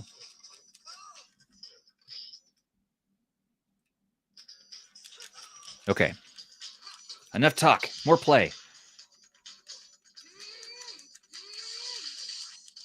I mean, PlayStation looks good on here, though. Plays well.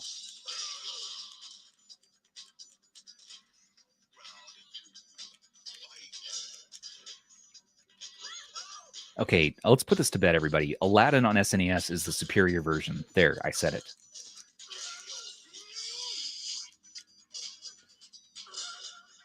I played both of the games, the Genesis and the Aladdin, or the Genesis and the SNES version back to back a few months ago. And same conclusion I had as when I was a kid. SNES version is a more compelling game overall. Genesis, I like the moves better. I like sort of the gameplay loop a bit more, but overall, SNES I feel like is a better put together video game.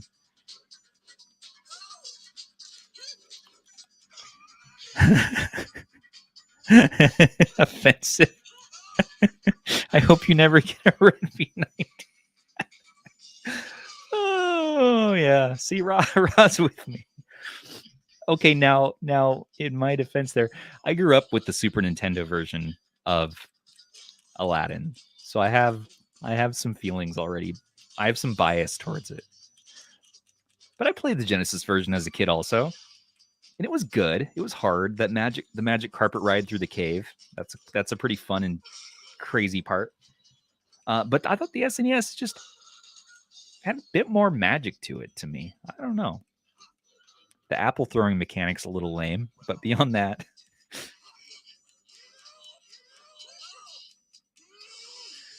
Yeah. The Aladdin soundtrack does hit well.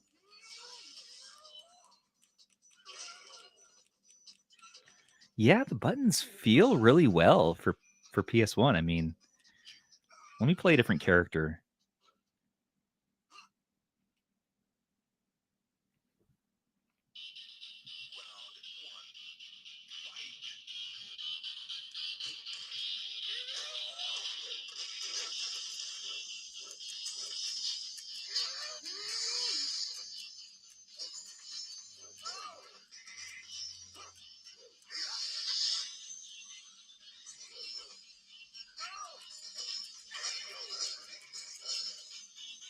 That's right. That's what you get for coming around here. Stubbs don't play around. You come to my house, I'm going to hit you with a laser sword.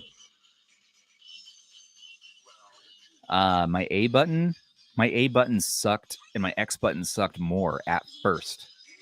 Now that I've been playing and hitting it with my massive thumb, it's broken. I'd say it's broken in by now. Yeah, I mean, I'm not having to gingerly press it. I'm able to let's press it lightly.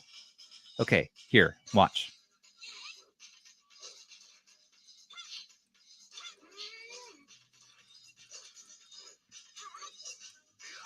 Let's see if I miss any.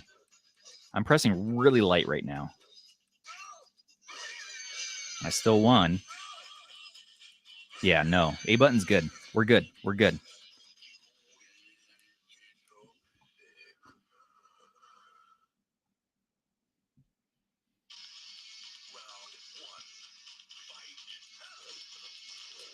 Even on PS1, though, the CPU is getting really hot, and it's uncomfortably hot. My hands are perspiring.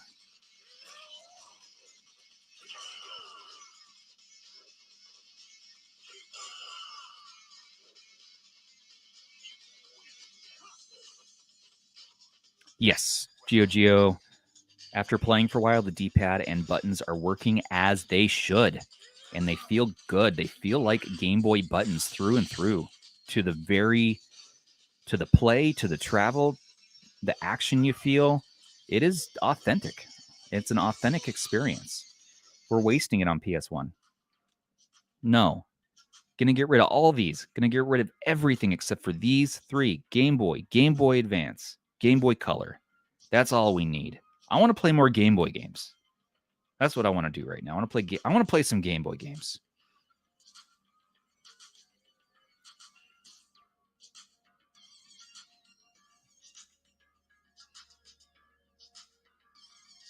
We know that it has the oomph in it, the performance. Great. That's going to be great for people who want to see, all the things that they can do in the high end. That's not my use case. That's not for me.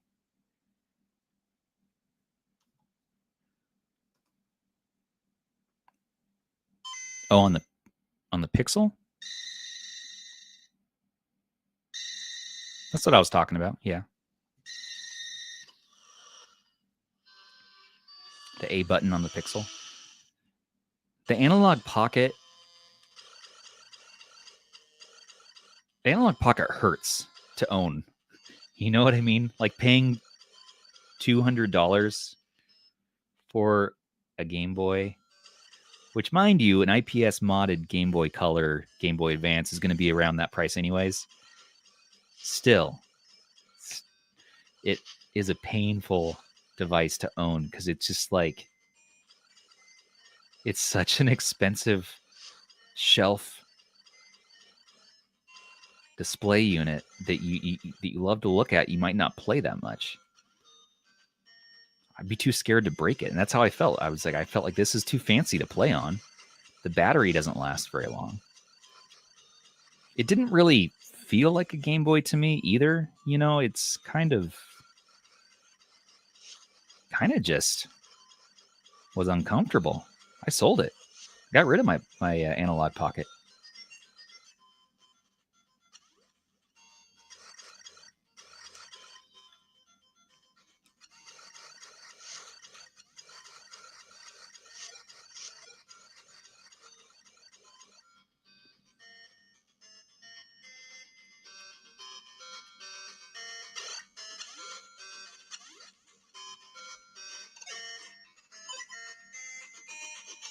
That's awesome. Oh, let's try save states again. So yeah, load state or save states on the left, load states on the right, completely backwards. That's okay. We can fix that.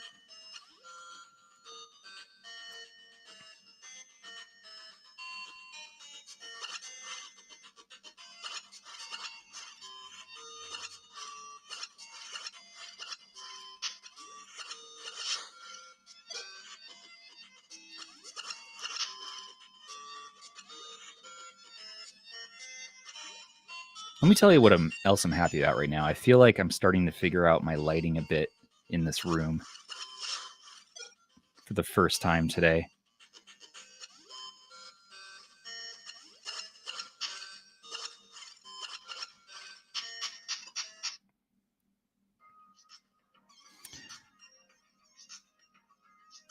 James, you saying in Dig, if you have change it to the gambit from MGBA.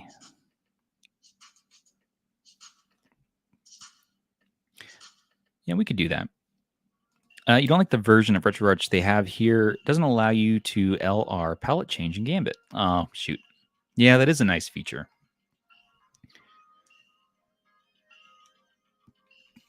Here's how we're going to fix the device. We're going to go into Options.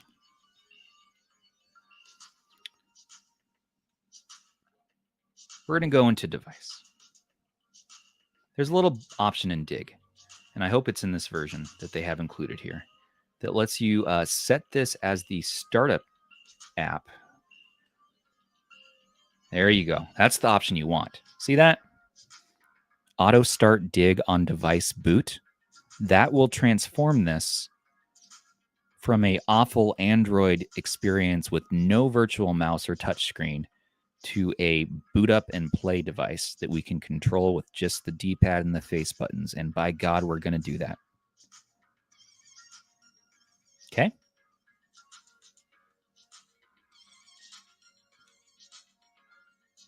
Now we've done that. And guess what? We're going to shut it down and let's see if it boots up into Dig.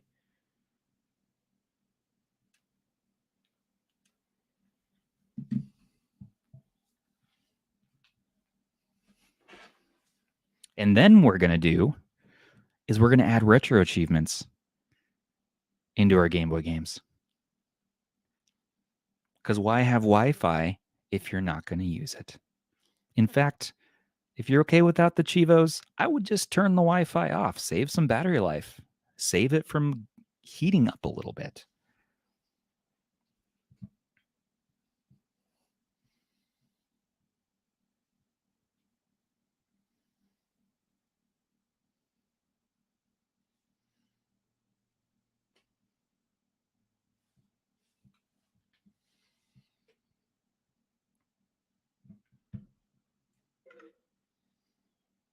%2 battery remaining. Uh-oh. Okay, so it didn't boot up into Dig, but give it a second. Because it might. It might. It hasn't. And I don't think it will. Okay. So we can also set in Android, we should be able to set our launcher app, which is another way to automate getting out of this area here. So we have some options here. Let's just take a look real quick. No wallpaper. Adaptive brightness is off. That makes sense. Now we're at 1% battery, 1 minute left. So let's plug this in so we don't lose our progress.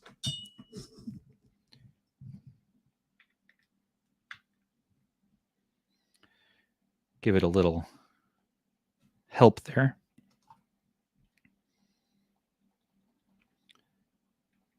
Yeah, this is a little older Android ROM.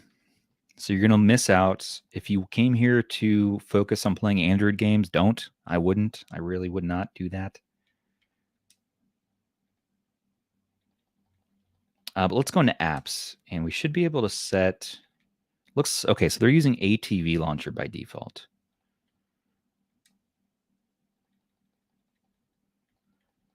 And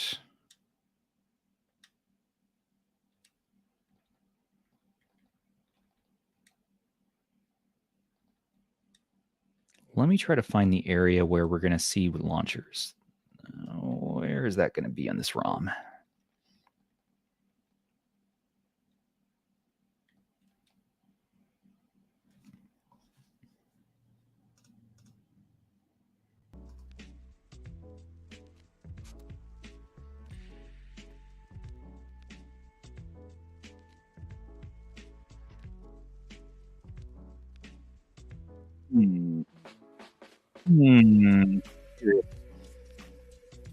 Yeah, I'm not seeing a spot.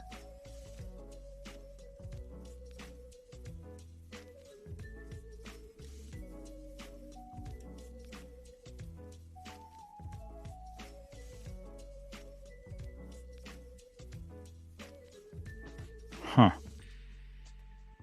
Interesting. All right, let's go back into Dig.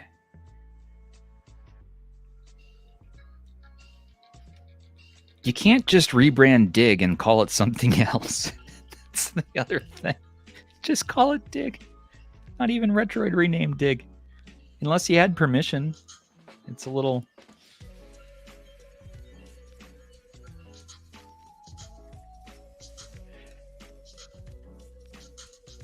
See this? This is some straight up BS. It's set to auto start on device boot, but just doesn't.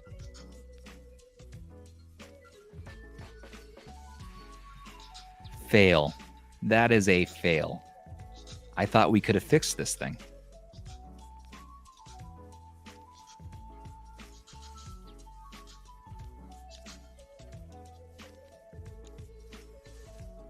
We need to be able to boot up into the front end from the get-go. We need that.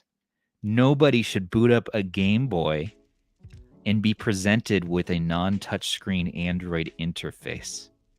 This is a really, really bad experience to come into. And I'm saying this as somebody who's tinkered and worked with Android devices for at least 10 years now. And I mean, I don't say I'm a end-all expert on Android either, but I'm not a noob with it. Think about somebody who's buying this who just wants to play some games and they don't want to have to tinker, and they're going to be presented with this. This is just a really, like, you're going to need a tech-minded person to even be able to get to the point of playing games on this. This is not plug and play. For $100, this should be a better experience. This should have been thought out. Android was a poor choice, but if you're going to do Android, have it auto boot into a front-end experience. No joystick, no virtual mouse. Yeah, Rob, it is a nightmare. It's the complete opposite of plug and play. That highly disappoints me. I was about to say, if we could have gotten Dig to boot, cool. Now we have a cool Game Boy, an overpriced Game Boy. As it stands, this is upsetting. Exactly. It should definitely. Linux would be better. This is not good. This is not good. I do not recommend this really at all. But here's where I do recommend it.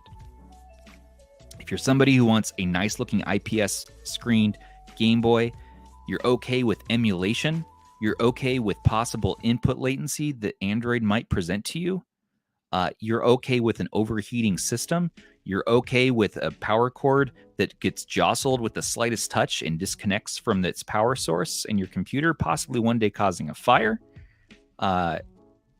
You're okay with the limitations of not having a joystick for higher end systems or extra buttons. And you're okay with funny bezels and stretching to fill up your pixels. Having said all that, I think this is a freaking awesome $100 Game Boy with the exact feel of D-pad from a real Game Boy Pocket, Game Boy Color, Game Boy. Face buttons that feel accurate. The buttons feel so good. And Game Boy content looks so good. Let's end on a high note and go back into Game Boy Color.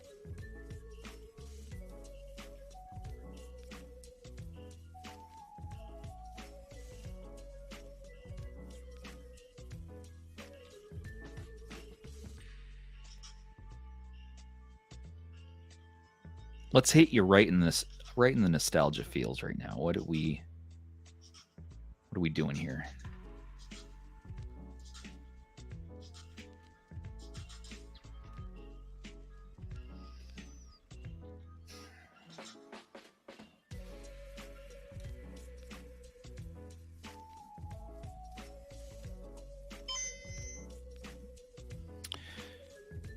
Unfortunately, I think it's the Wi-Fi. Perhaps.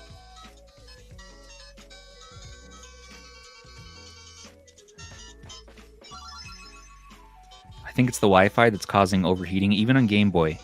Right now I have a cord plugged in, so it's charging, so it's for sure overheating. But yes, earlier it was warm.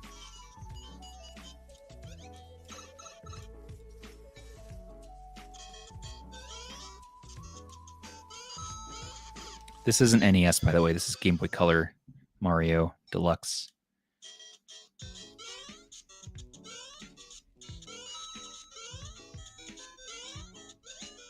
But the buttons, damn, they feel good. That's the thing, though. The screen looks good. The buttons feel good for Game Boy content. Really good. Some people might be okay with that extra cost to get this. You're not going to get FPGA level, Mr. level performance of emulating the real hardware. But you're going to get damn close. And I can't say that I notice the difference right now. I can't say that there's any input lag that I'm sensing. It's tight. It's responsive.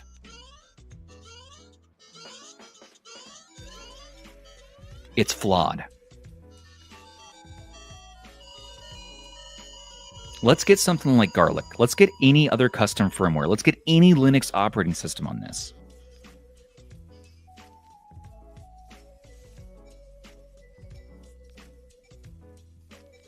And if you want a handheld for half the price that just works, do yourself a favor. Pick up an Anbernic 35XX with Garlic OS. Doesn't get hot, infinitely cool. Just boots up. Look at this experience. Look at this. You pick your system, even for Game Boy. All right, let's play the same.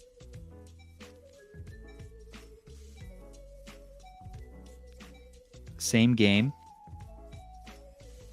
Enough with you over here.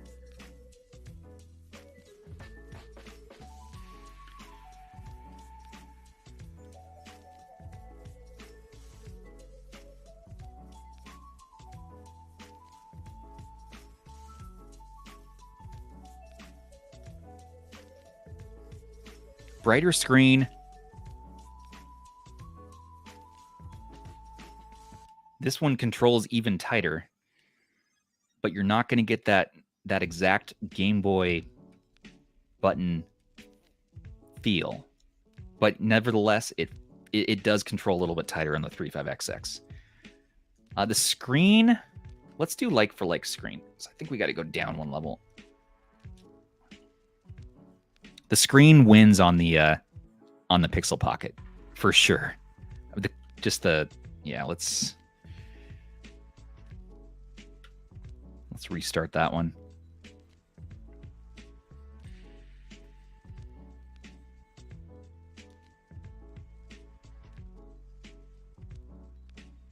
Oh yeah, you like these buttons raw? Yeah, these are Cloud Life 6 buttons from Etsy.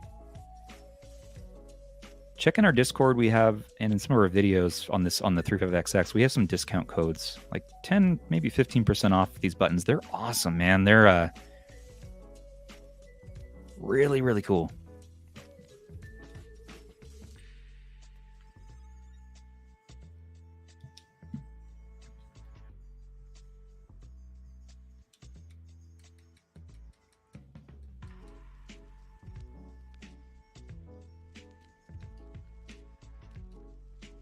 Yeah, the screen is... this isn't... I need to turn down my cameras, or my brightness here a little bit for you guys.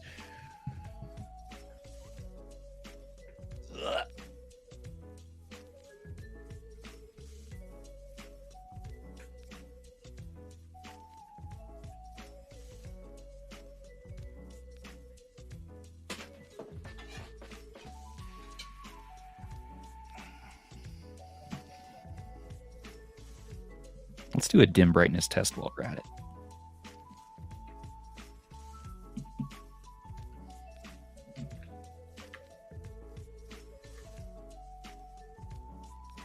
It doesn't pick up well on camera, but the RetroPixel Pocket screen is a beautiful, beautiful IPS screen, and the 35XX is dull in comparison. That is one place where the RetroPixel Pocket wins. Can't say I ever noticed it on the 35XX when I'm playing it.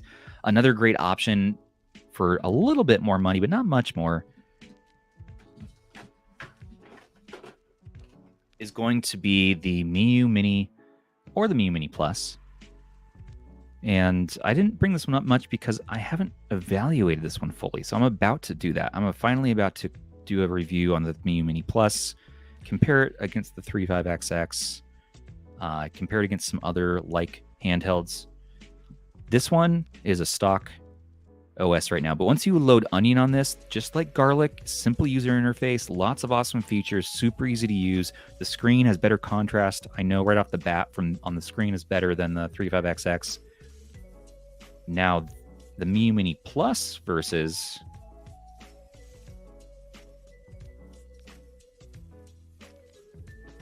Miyoo Mini Plus versus the RetroPixel Pocket. That'd be an interesting one. Let's see if I have this game on here.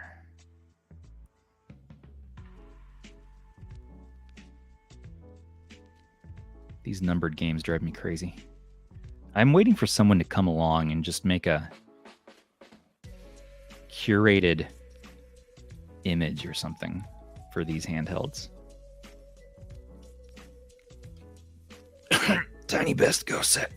I didn't tell you that. No, don't Google that. That would make Nintendo very upset.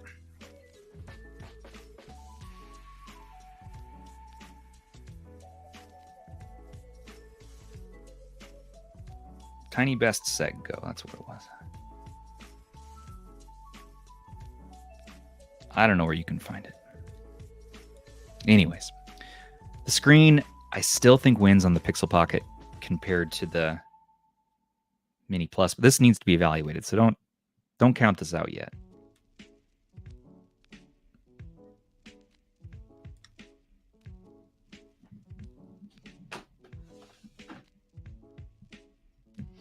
$35XX, yes. In my early opinion of the Miyoo Mini Plus, 35XX is still the winner because it just works. I mean, damn.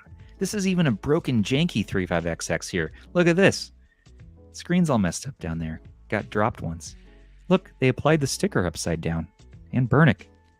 Why did they do that? This has also the better buttons on the back. Let me get my lights back on, sorry. Sorry.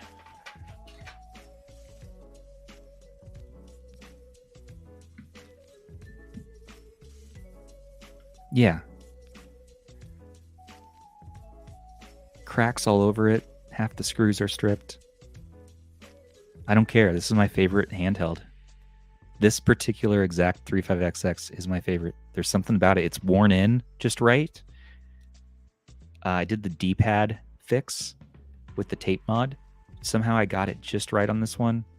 And the face buttons too, man. They're...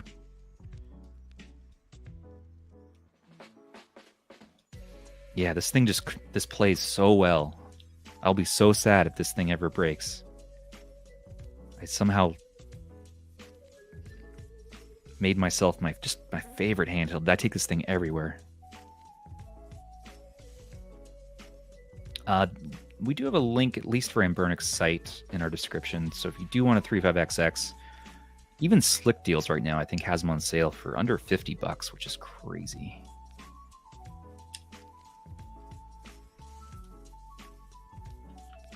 Yeah, love it. Love it, love it, love it. Even, I mean, I even liked it on its stock OS, but I loved it once it got garlic. My God.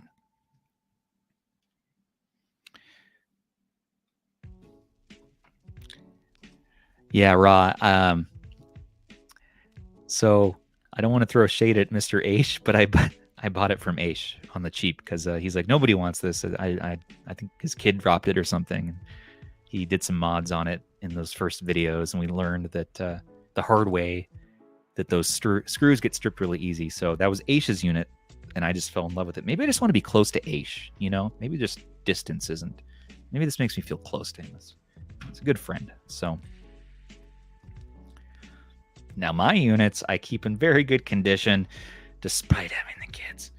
No, they've never peed on my instruction booklets. I sometimes make jokes about that, but I do take good care of the devices, and Aish does too. That was just kind of a fluke.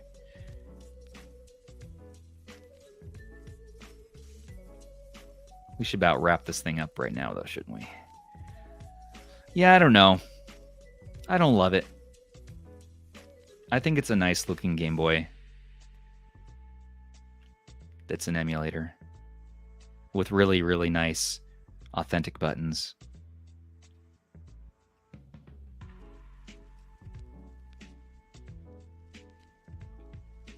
We could configure retro achievements, though, and that'd be kind of cool, right? I'm not going to right now. I'm going to end the live stream, but... Aish, yeah. Came out of the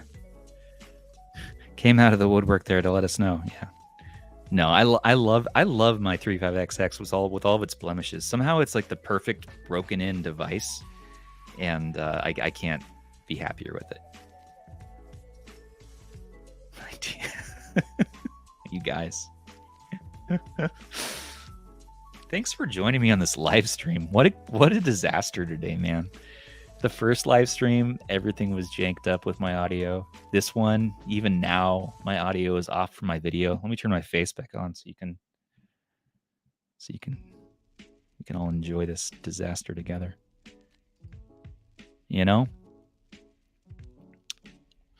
But that's okay, because we found ourselves a pretty cool oddity here that has a lot of shortcomings and weird quirks and issues.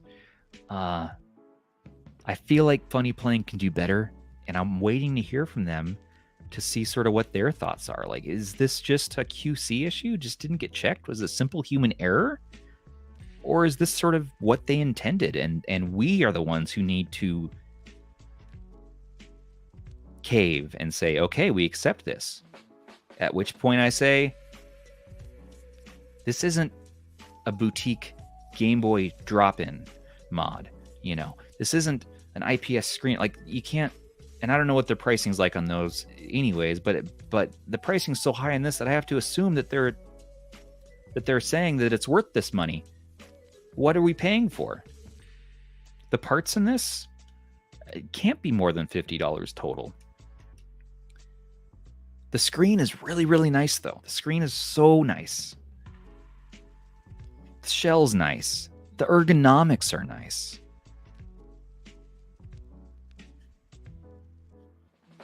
Tiny best set. Yes, that is. Look that up somewhere. It's just not quite what I'd want for $80, let alone $100. If it's your thing, go in the description. Check it out. I'm going to be playing my 35XX. Hell, I'm going to be playing my Data Frog SF2000. Okay, because the community's been up to some stuff, and there's a video I'm going to be making about this now, finally, because there's some cool stuff happening that I can't wait to talk about.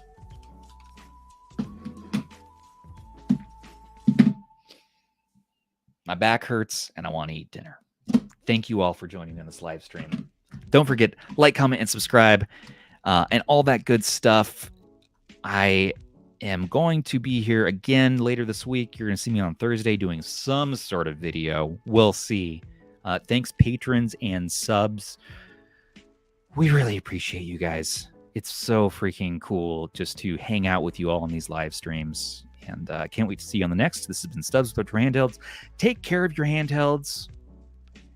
All you awesome people. And take care of each other.